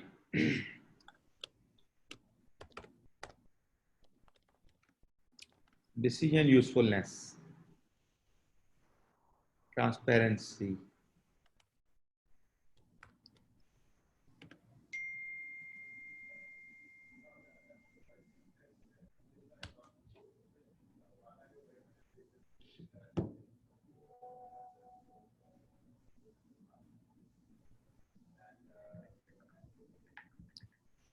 If the time allows, as I mentioned, if the time allows, we will come back to this part. I just want to touch upon one more aspect. Comparability. This point I also want to touch upon. And this partially responds to our brother who raised the question in the beginning as well. Comparable financial accounting information allows user to identify real similarities and differences in the institution's performance in relation to its own performance over time and in relation to the performance of other institutions. The usefulness of financial accounting information is therefore enhanced by the use of similar measurement or method of disclosure to similar events. While there is some overlap between comparability, reliability, and relevance, the many aspects of comparability are important in providing useful financial accounting to users that a separate consideration seems to be warranted. It is important. Now, this part is important. Comparability versus uniformity and its implication. It is important to understand that comparability does not mean and shall not be construed as equivalent to uniformity. Rather, comparability implies that the financial statement should be comparable between and in respect of comparable entities and the comparable transactions and events.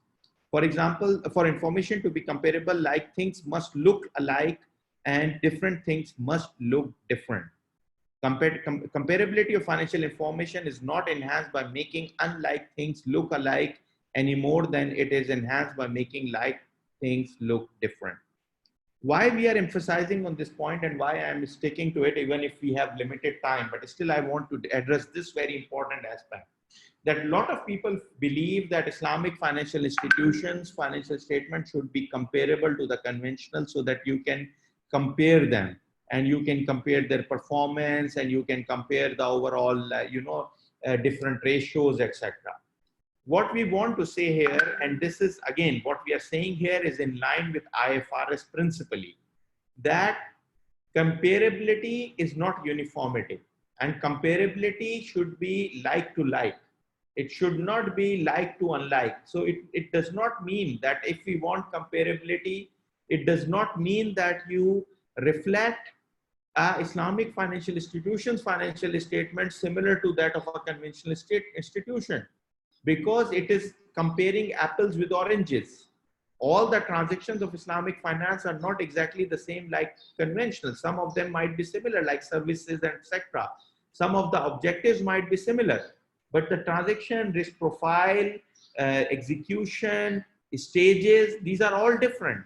So you cannot have better financial reporting by asking IFIs to do the financial reporting similar to conventional. This is a very important point, and we believe this is one of the fundamentals on which our financial accounting standards are based. Any comments?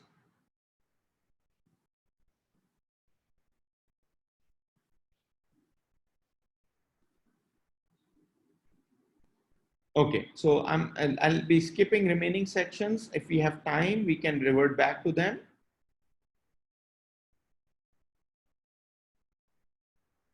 Now, coming to this chapter, this is one of the most important chapters, additions to this standard, because this was not there in the earlier framework. And this is very important, and we believe that it serves a great purpose. So Sharia principles and rules used as foundation to the conceptual framework are derived mainly from specific Sharia requirements as mainly stipulated in AAOIFI Sharia standards, the information needs of the Sharia concepts stakeholders, or the differences in the structure and risk profiles of the Islamic finance transaction against conventional transaction. The table A inter alia summarizes the common and more relevant accounting and financial reporting core principles driven from the Sharia foundations. So now we come to this table. So the first issue is sale is constituted by transfer of risk and reward, including ownership and possession. Sale cannot take place before transfer of ownership and possession. Possession includes the relinquishment and enabling the transaction in it. In other words, possession completes with the right to use or consume and the right to sell, and does not complete without such rights. References, these requirements are coming from AAOIFI standard, Sharia standard number 8 and 18.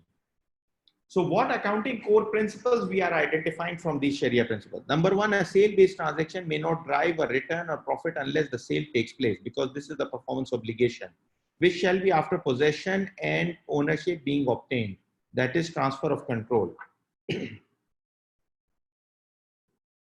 The criteria for asset recognition and derecognition shall be the risk and reward, or in accounting terms, the control, whereby the control includes the right to variable return, that is the right to profits, gains and loss, risk of loss being the negative return, and the right to use and enjoy benefit from the same, and power to govern, as the possession includes the right to execute transaction in it.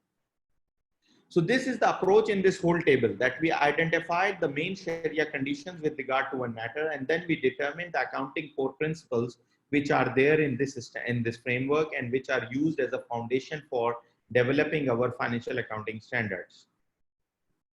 The two transactions in one are not acceptable as per Sharia. Prohibition of safaqatain fi safaqa and bay wa salaf are very clear. Combining two transactions in one creates gharar and jahl with regards to respective responsibilities, which are both prohibited.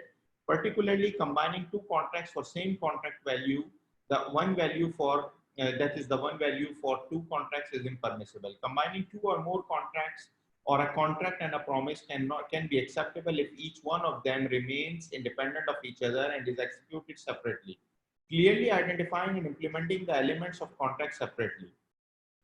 Different capacities of the parties in combination transactions shall be kept separate for all purposes, including seller, buyer, principal agent, and guarantor, etc. Two contracts or one contract and one promise shall be accounted for separately, duly distinguishing the respective risks, rewards, and responsibilities of the parties. Respective accounting treatment shall be considering the respective capacities of the parties. This is, for example, in Ijara Muntayya bit Tamliq, we are considering the sale separate from Ijara. A contract of sale and certain other relevant contracts executable on a future date is not allowed. For some contracts, a promise to execute a contract on a future date with pre-promise conditions may be acceptable. However, such contract does not execute automatically on the due date, or the promise does not automatically convert into the contract. Rather, a contract is executed on that date in line with the promise. No future contract can be directly accounted for in form of recognition or derecognition of an asset and/or corresponding liability. Similarly, a profit to be accrued on a transaction to be executed on a future date is not eligible for recognition. A promise generally may not be accounted for, as it is either not binding or binding on one party only, and additionally contains significant uncertainties. Possession includes physical or constructive possession. Constructive possession is acceptable evidence of ownership if acceptable by Sharia principles and norms, including possession through agent. Agent's possession does not form possession as it's in the possession of the principal, and hence of the principal. Sister, here principal spelling needs to be corrected. This is principal, P-A-L. Okay. And hence no sale or profit recognizing activity may take place. Debt cannot be sold against cash or receivables. However, in certain situations, it may be transferred, but at par value only. In a debt balance, the debtor has no right to discount or rebate in case of early payment. However, the creditor has a right to offer a discount for early payment. However, this shall not be stipulated in the contract and shall not become a common practice. However, regulatory requirements in this respect need to be taken into consideration. Profit distribution in Sharia-compliant deferred transaction may take into consideration the accounting practices for allocation of profits over a longer term. Hawala of debt is permissible, but it does not constitute a sale of debt. No debt-based monetary receivable or payable can be accounted for at a value other than the par value. Putting it either at above value or below value would result in profit distribution to shareholders and participatory stakeholders which are not legitimate. This applies to both receivables and payables. For all profits and loss-based partnerships, profit must be known. This is because it constitutes the object of the contracting, and hence ignorance about it nullifies the core contract. In this situation, the return on capital without actual determination of profit would not be permissible. For profit distribution, the principles of justice and equity are primary. Determination of profits and losses in line with the Sharia contractual and customary practice, including accounting customary practices in the same hierarchy, is a must for legitimate transaction. This applies to Islamic financial institutions and normal entities alike. A deferment of a profit already legitimately earned is acceptable, which results in more equitable, fair, and just distribution of profits among stakeholders. This shall apply in normal circumstances to the debtors only. Capital must be protected before profit distribution in profit and loss based modes. All expenses shall be charged as well as necessary provisions, and at times reserves shall be maintained to protect the capital before distribution of profit. This may include creating provisions or reserves against promises which may result in future losses, which are reasonably determinable as of now. The argument may, however, not be valid for recognizing a future gain of any type, as the basis is prudence and capital protection. Quasi-equity account holders and other profit and loss taking stakeholders, including common stakeholders, are all partners and have proportionate ownership in residual assets, either on whole entity or limited pool basis. These can never be guaranteed with regard to principal or return thereon. These balances cannot be recorded as liability. These are specific type of equity, so either to be merged in equity or to be shown as a separate type of equity as applicable. Term quasi-equity or redeemable capital may be used. Riba is prohibited, and bay and permissible transaction between knowledgeable willing parties are permissible. Sister, bay B should be capital. Accruing additional returns on receivables and monetary balances for the passage of time, or alternatively discounting receivables and monetary balances against early settlement, generally tantamount to riba. In other words, time value of money is not acceptable while time value of economic resources is allowable. Primary accounting computation shall not be based on time value of money. Time value of economic resources, including sales profits, ijara rentals, service ijara payments, etc., shall be primary basis of accounting. Time value of money as a reflection of time value of economic resources and a uniform measurement tool may be used for estimation of fair values, provisions, reserves, etc., but not as a primary accounting tool. Fair value shall be the primary basis of liquidation for profit and loss determination. However, historical cost may be acceptable as per pre-agreed and as per norm accounting policies. Fair value is also the basis for zakah in inheritance. Accounting shall be according to fair values as maximum as possible. In other situations, historical cost accounting, including depreciation, amortization, and deferments, may be acceptable in line with accounting norms and following the principles of fair, just, and equitable distributions. Monetary items shall be subject to cost. However, in some situations, an effective rate of return method may be used for allocation of cost or profit on a fair, just, and equitable basis without impacting the recognition of the receivable payable itself. Please feel free to put any questions or comments. A direct financial penalty, particularly on late payment on debt, is not acceptable. It may tantamount to riba. No further value accretion is acceptable on a then. However, a charity payment shall be directly attributable to charity rather than taken as income. Setting off the balances is not acceptable without the will of the parties or when contractually allowed or where legally allowed. Unless there is a contractual right of setting off two or more balances, the same shall be presented separately. This applies to, sister, just add legal or contractual right, because on the other side we are writing legal as well. Okay. Okay. The same shall be, this applies to the receivables and payables as well as income and expenses, etc. Similarly, it also applies to reimbursements which should be appropriately presented, identifying the expense and reimbursements properly. Currency of shirka shall be determined and all the capital and rights and obligations shall be determined in the same currency. Accounts shall be made in the agreed currency and profit and losses shall be determined in the same currency. Other currency balances shall be translated accordingly. Commercial papers may not be traded or discounted, and a future date commercial paper cannot be sold. A pool of assets primarily comprising of debt, unless having at least 51% or 33% of tangible assets, is not tradable. That is, neither instrument based on such pool is tradable, or nor entry or exit in the same by the participants is allowed. Investment instruments, for example, sukuk based on monetary asset cannot be valued at a value other than par value, so these cannot be fair value. No addition or accretion is allowed on cards. No service charge other than actual expenses can be recovered. Any loan-based transaction or equivalent always shall be carried at cost. A sale or other remunerative or commutative transaction with gharar is impermissible. However, a tabarrur, a non-remunerative contract like gift is acceptable. Sister, there should be a hyphen between non-remunerative. Contract like gift is acceptable even if with gharar. Similarly, mutuality is acceptable, so risk sharing is acceptable, although risk trade is not acceptable. These are the basis for Islamic insurance model based on the kaful and mutual cooperation. Sharing and mutuality needs to be accounted for in a model suitable for the same, and an accounting model based on risk trade is not acceptable to the same. Accordingly, the Islamic insurance accounting shall be a combination of mutuality for underwriting business and commercial for non-underwriting like investment activity purposes. It is permissible for the institution to provide services and to charge fee, ujra, against services. It is important to identify the service work, the period and other obligations and determine ujra parameters. Fee revenue shall be based on accrual concept linked with the service delivery and ignoring other factors. Brother Tayyab, it is an answer to your question. Do you feel it is a clear answer? As it is charged against permissible service only.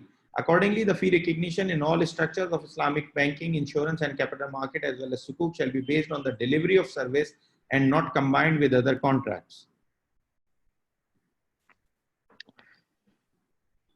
Brother Tayyab, I think it is a clear answer to your question. Sir, I was sorry, I was in office, I was on another call, so I just listened my name and call back. Okay. Yes, sir, please, sir, please guide me. Okay. The fee revenue shall be based on accrual concept linked with the service delivery and ignoring other factors that is charged against permissible service only.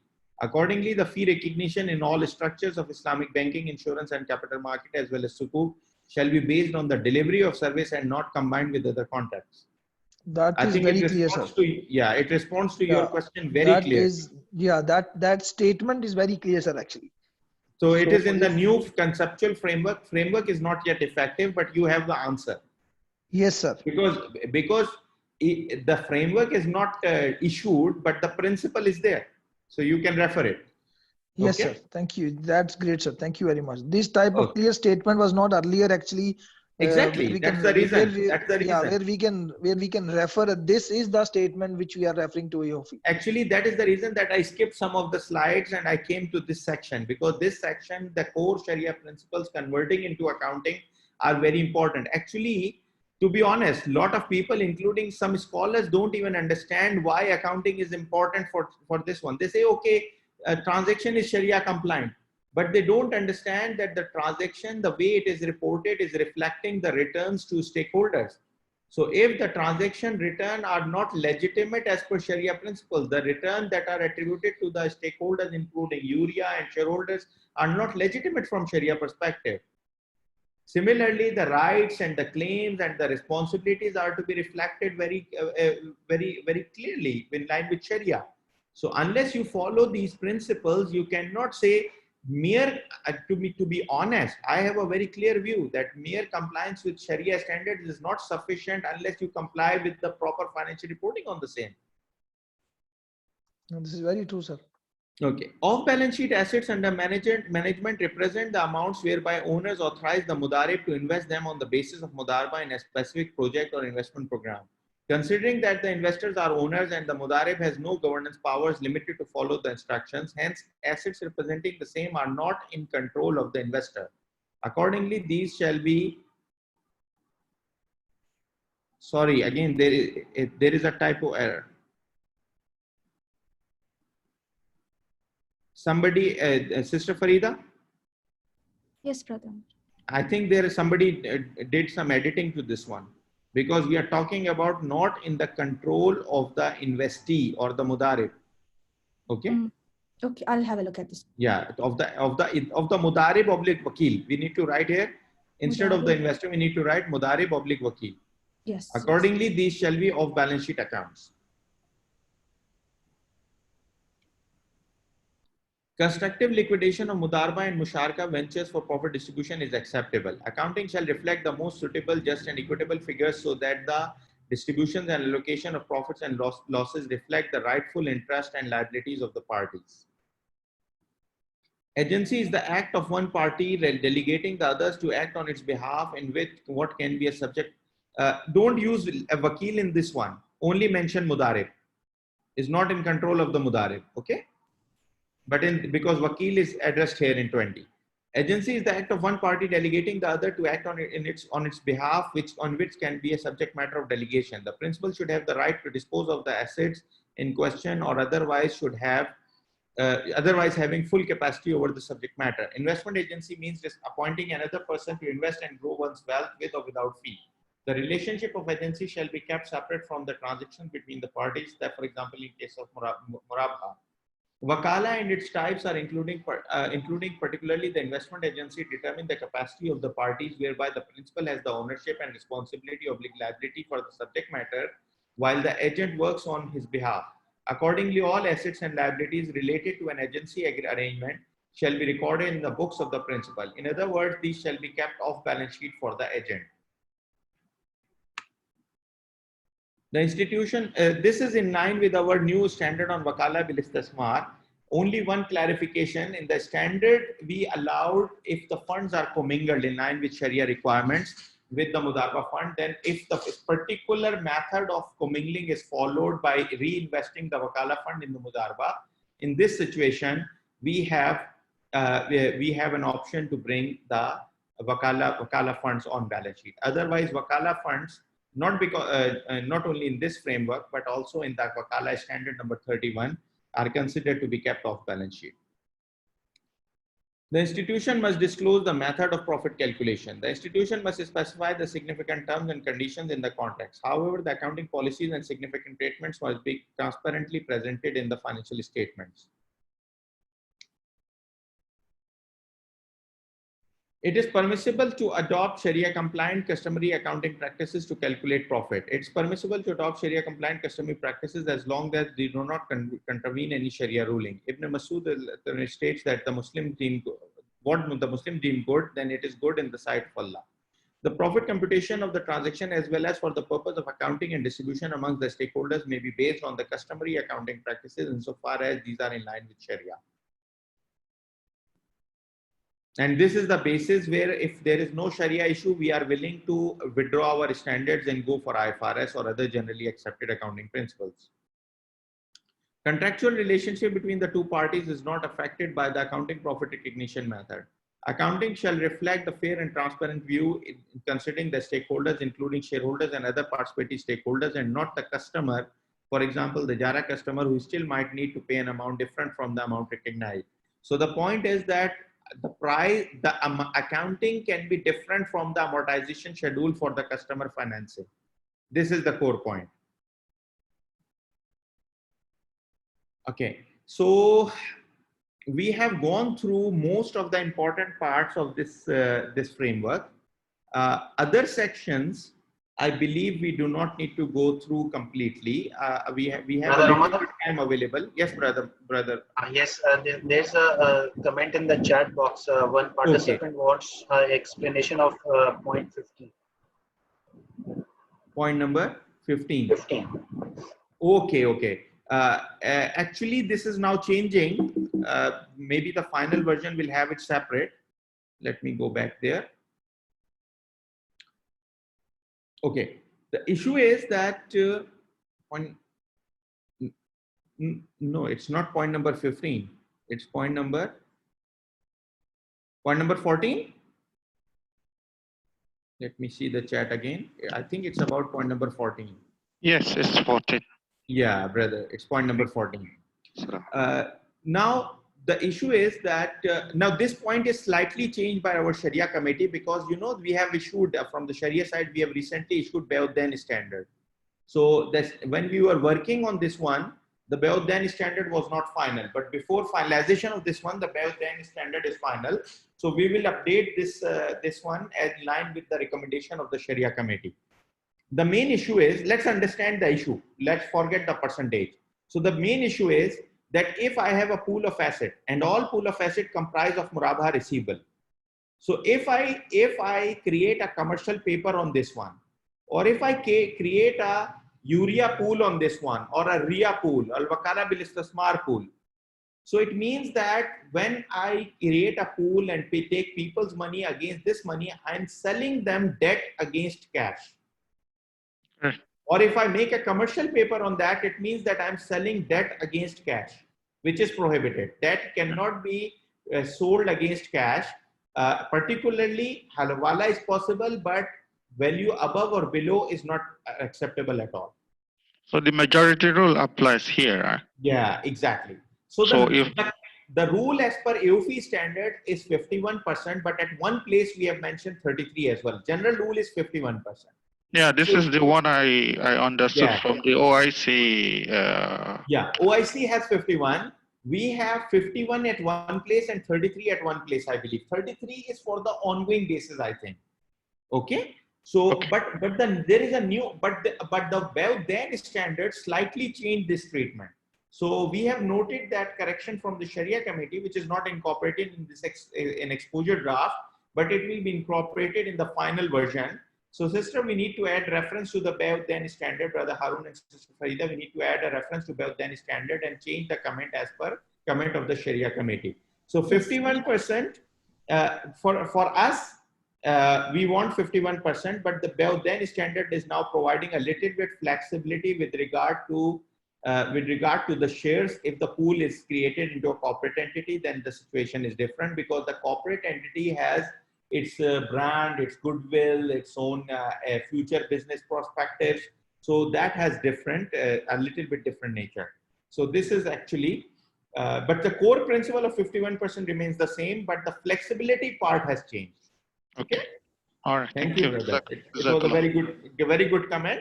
And sorry, I forgot to mention it at that time, because Sharia committee already has reviewed it. Thank you. Okay, so if we have other comments, we can take those comments. Otherwise, we take maybe 30 minutes break. Well, first let's take comments if we have more comments, because I don't want to take it's very long. So I don't want to go back to those sections unless somebody has a comment. If somebody has a comment on the accounting process part or any other part, please feel free to mention now, or you can mention maybe later. But we otherwise need a break for prayers and a little bit something if somebody want to have lunch, etc. So we need a break now for. I think in the original one, it was kept 15 minutes, but I think 15 minutes might be sufficient only for prayers, not for maybe lunch or tea, etc. So we take a half-hour break. But before the break, after the break, we will go to the first-time adoption standard. We will not discuss the framework. So if any comment is there on the framework, please you can mention now, or we can otherwise take it to. We can have your comments in future in writing as well, as you like. Mustafa sir. Yes, brother Tayyib. So what I learned from today's discussion, I unfortunately missed the first couple of minutes. This is a drastic change from the previous one. Couple of new concepts, new terminologies, and further enhancements. So is there any statement that summarize the changes, from AOFI side, or Yes, that the major changes only, brother Tayyab. The yeah. major changes are there in introduction section para 8, IN para 8. I Okay. think I initially mentioned the major changes. I think in the first few minutes I mentioned that, but Yeah, it I is not missed a that one, sir. complete list because Mhm. it's a new framework. It is not Mhm. amending the old framework. So it's a new Okay. framework, and the new framework is closer to IFRS, and there so many wording and so many things are closer to IFRS framework, and so many concepts are also slightly changed. And similarly, the Sharia aspect and some of the clear statements or the hierarchy part, defining Sharia principle and rules. So a lot of changes are there. What I suggest, Brother Harun and Sister Farida, we need to make a further enhancement to the list of major changes. So I believe that there are more changes there as well. So I think we need to enhance that list as well. But Brother Tayyab, the list is available in introduction para 8, if I remember correctly. Any other comments?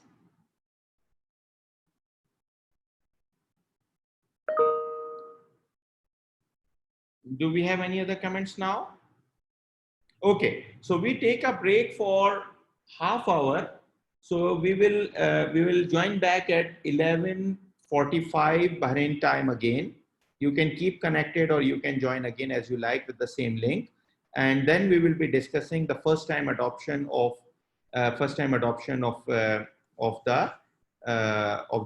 AOIFI standards or AOIFI framework.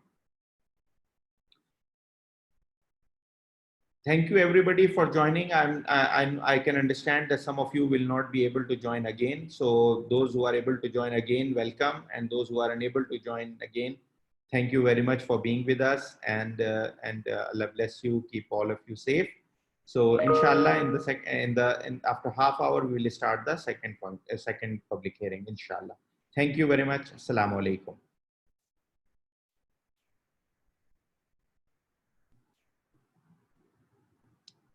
I think we shall start now.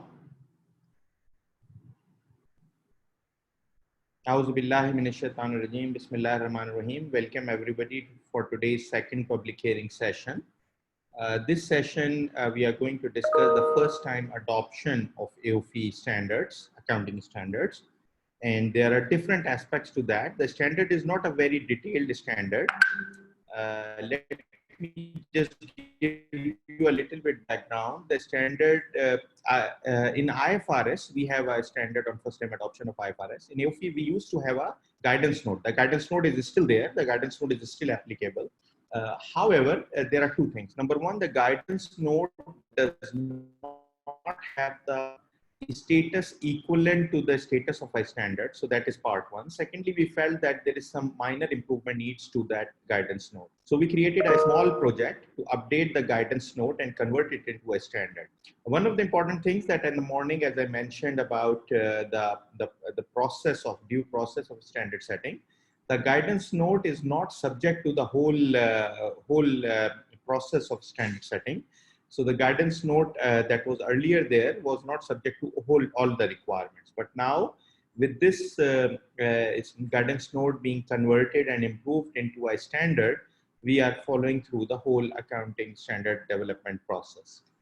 So with that, I would like to, if there is a general comment or anything before we move forward, I'm not going to repeat the part that with regard to the standard development process or anything that we had related to in the first session. So if anybody has a general comment, we can take that. Otherwise, we take you through the standard.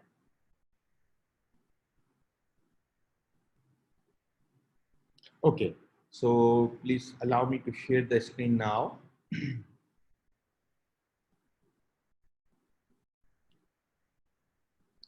This is not as detailed as a standard. So like it has comparatively, it is a smaller standard.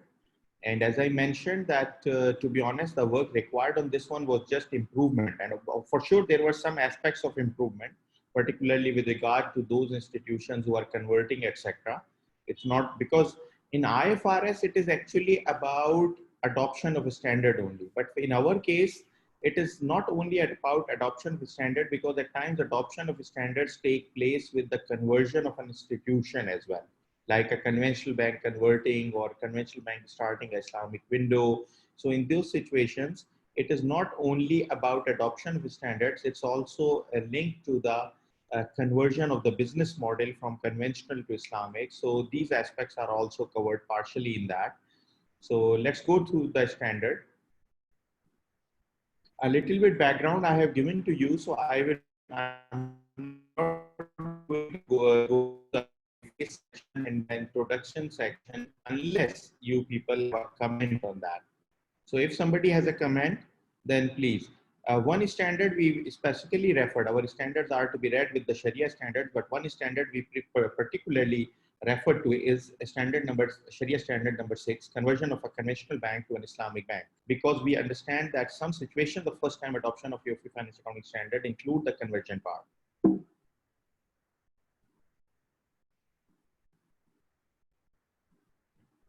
Coming to the body text, I'm skipping the introduction and preface part, the body text. The objective of this standard is to prescribe principles applicable to an IFI adopting AAOIFI financial accounting standards or applying them for the first time with regard to transitional process, as well as to specify financial reporting requirements applicable to the first time financial statements. Scope. There are three types of institution. The standard will be applicable when A, the institution has established Sharia-compliant operations during the financial period and will be preparing the financial statement for its Sharia-compliant operations for the first time according to AAOIFI FASs. B, an institution is converting its Sharia non-compliant operations to Islam Sharia-compliant operations and has previously prepared financial statements for its Sharia non-compliant operations based on an accounting framework other than AAOIFI FAS. This is the main part which is to be read with Sharia standard number 6. C, an institution has Sharia compliant operations and has previously prepared financial statements of its operation based on an accounting framework other than AAOIFI FAS and will be adopting AAOIFI FASs for the first time. So there are these type of institution. Any comment on that? Anybody feel there can be a fourth type or fifth type? Actually, we consider different situations and practical situations, and we realize that these three categories can cover almost all of the situations.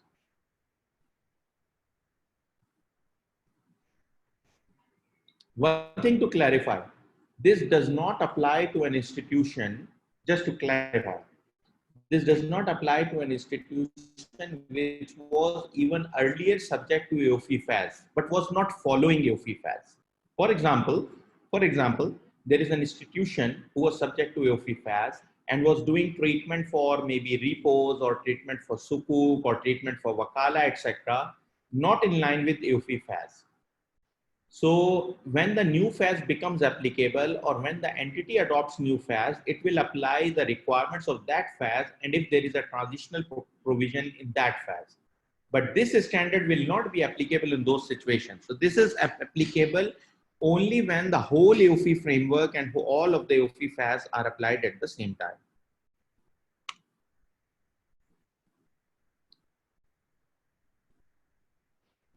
Definitions. Asset we discussed earlier. It's more or less the same definition. Islamic financial institution.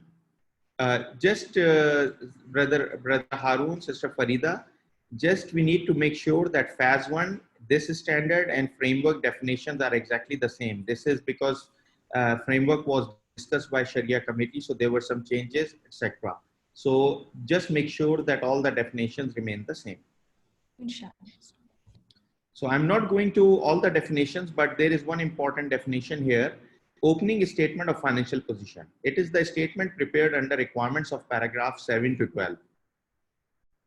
It means that, we'll come to that, but it means that whenever you convert to AAOIFI financial statement, financial accounting standards, you need to convert the balances as of the opening statement and prepare one opening statement, which will be converted from the old balance sheet under the previous framework to the AAOIFI framework.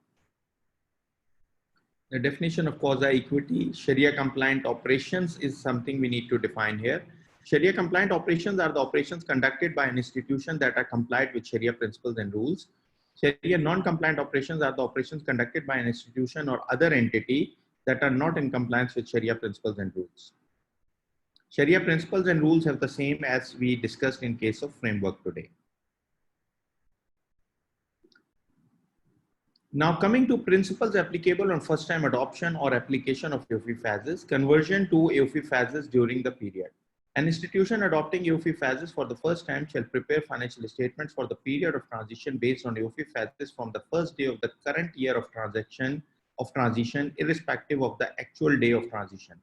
So for example, if the transition has taken place on 5th of March and your financial year is 1st of January till 31 of December, so it means that you need to prepare financial statement for the whole year under AAOIFI FAS rather than preparing a separate set of till 25th of March and a separate set after that. Where the institution has made transition from Sharia non-compliant operations to Sharia compliant operations during the period, the Sharia non-compliant operations for the period of transition shall be presented separately under an appropriate heading. So even if in that period, if you had some such operations which are Sharia non-compliant, like till the operations till 25th of March, so those operations will be presented separately. Or if the conversion process is going on and you are still having some Sharia non-compliant operations, you need to identify and report them separately. Opening statement of financial position. An institution referred to in paragraph 2B and C. So it is required for those in 2B and C. Who are 2B and C? If you see, we need to understand this one. 2A is the one who has established Sharia compliant operations during the financial reporting period. So it's a conventional institution creating an Islamic window. So this one is not required to prepare an opening statement. Reason being that there is no opening statement. It is zero balance. It starts from zero balance. While B and C, both types have to prepare an opening statement of financial position under the new standard. As of, if practicable with reasonable cost and effort, the first day of the earliest period that is presented. Means that normally we have a 2 years financial statement. So for example, right now if we are in 2020, so we are preparing financials at 31 December 2020. So preferably it has to go back to 1st January 2018.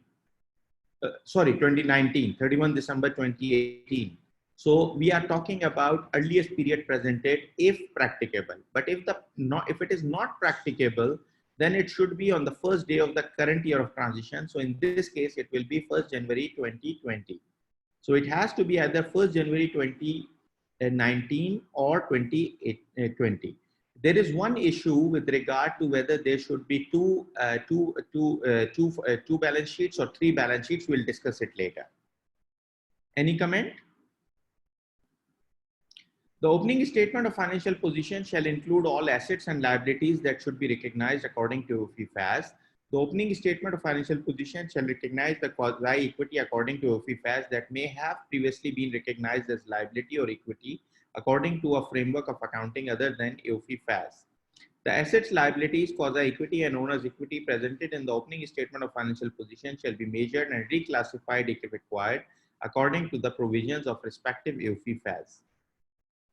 Where measurement according to paragraph 10 is not practicable, that is with reasonable cost and effort, the management may measure the assets, liabilities, quasi-equity and owner's equity at their best estimate after making due efforts in the opening statement of financial position. The effects arising from such measurement shall be attributable to the quasi-equity only after taking consent from the Sharia Supervisory Board of the institution. There is a rebuttable presumption that for many line items, fair value may be determined to be the best estimate. Opening statement of financial position. The institution shall, unless impracticable, apply an AAOIFI FAS that is issued but not effective at the date of transition while preparing the opening statement of financial position. The reason is that if you are adopting, like for example, right now, FAS 32 on Ijara and FAS 33 on FAS 33 become applicable this year. So if you are preparing your financial statements last year, FAS 32 become even applicable next year. So if you are preparing your, both of them become applicable 1 January 2021. So if you want to prepare your financial statement this year and you are converting, then there is no point to apply for 1 year or for 2 years the old standard FAS 8, and rather it is better to apply the new standard directly.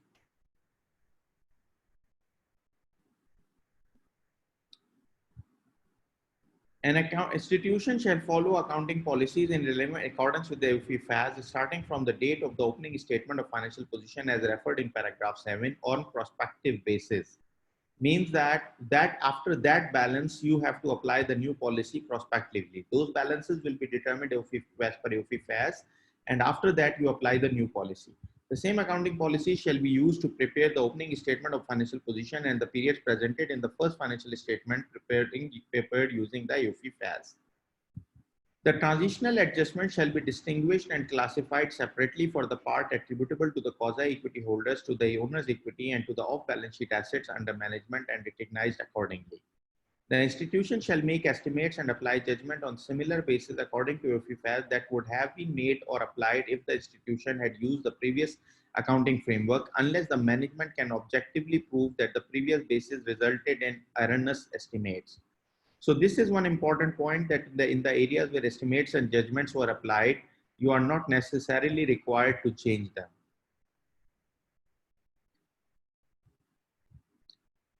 The institution shall make an estimate according to AAOIFI FASs in the opening statement of financial position where such an estimate was not required according to the previously applied accounting framework. The treatment for any adjustment arising for change in AAOIFI in accounting policies or estimates shall be made according to the requirements of relevant AAOIFI FASs. Presentation and disclosure. The presentation and disclosure requirements stipulated in AAOIFI FASs shall be followed while preparing the financial statement for the first time in accordance with the AAOIFI FAS. The first financial statements of the institution prepared according to AAOIFI FASs shall have the following information at minimum: 3 statements of financial position. That is, so we are not asking 3 years income statement, but we are asking 3 balance sheets.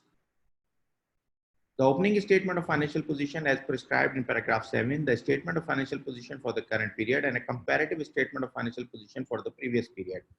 The statement of income and statement of other comprehensive income for the current period and for the comparative previous period. Statement of cash flows for the current period and for the comparative previous period. The statement of changes in owner's equity for the current period and for the comparative period and the previous period, in identifying the adjustments in the opening balances of the current year, and the statements of off-balance sheet assets under management for the current period and for the comparative previous period, identifying the adjustments in the opening balances of the current period.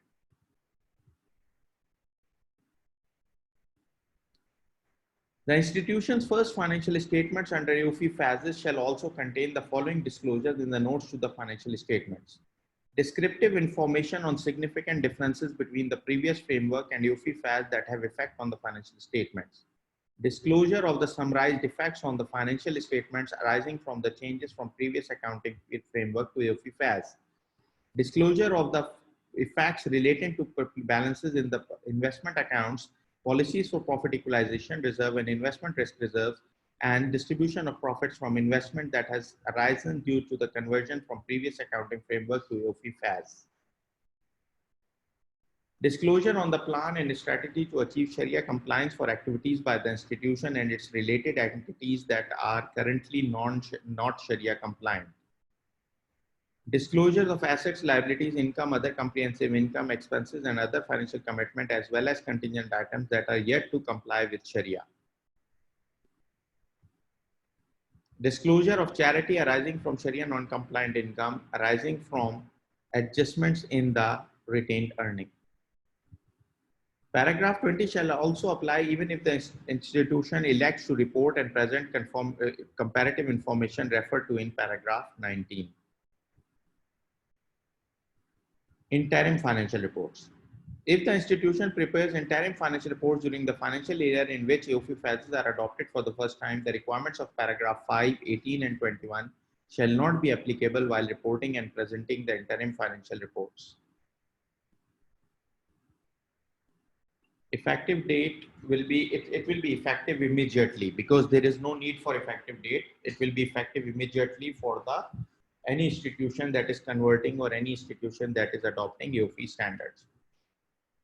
So we did not receive any comment in between. So is there any general discussion point or any comments on the standard? It's a simple, comparatively simple, simple means that simply all the rules have been written very clearly. Although the application is not that simple. When you actually try to implement it, it's not that easy. So please feel free to mention any further comments that you have, any general comments. Particularly those of you who have gone through this challenge of adopting AAOIFI standards for the first time, if you have, particularly if anybody among you have this challenge, so please, if you can share your experiences.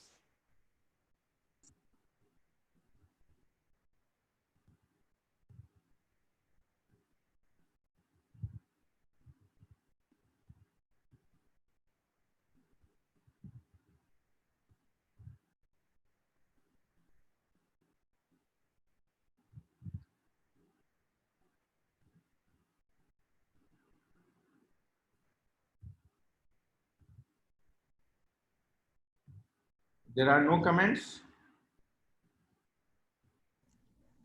We have not Either received the any standard is too chat good. also. Sorry? No comments in the chats also so far for the standard.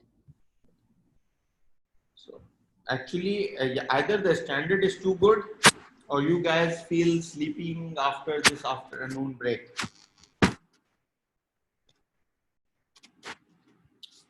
Any general comments? Otherwise, we can conclude this session. As I mentioned even earlier, that says it's a very short standard.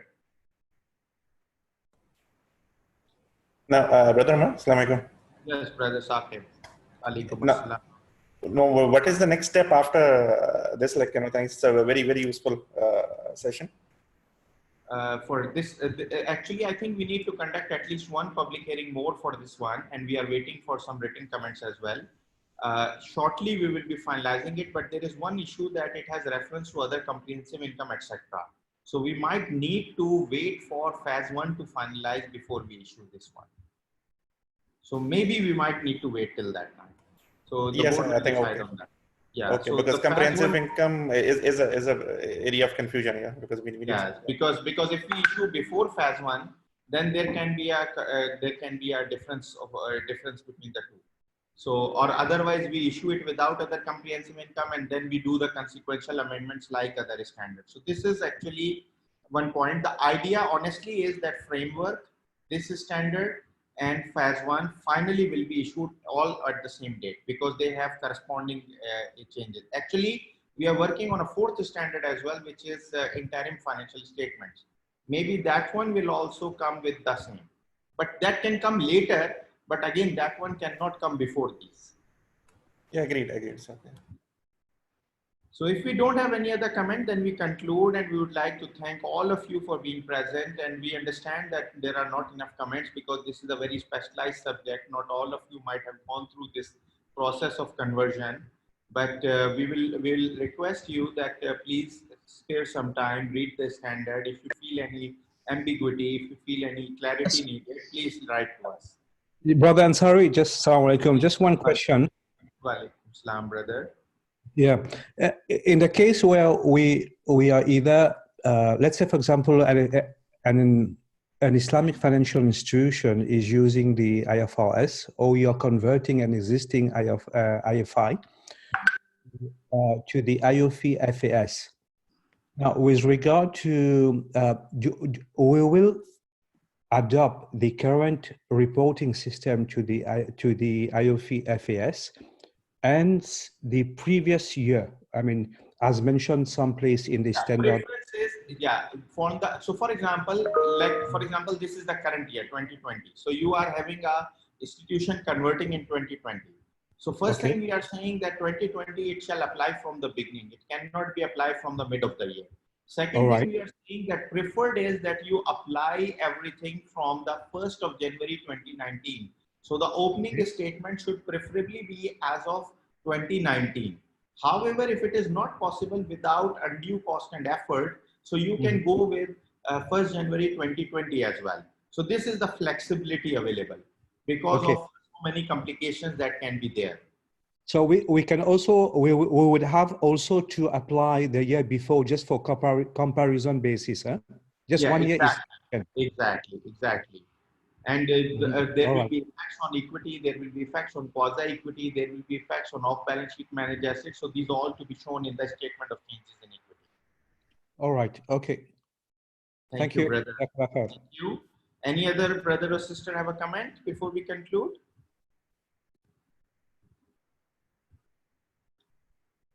Okay. Thank you very much, brothers and sisters, for being here. It is a great pleasure that all of you have spared time to be with us on this event.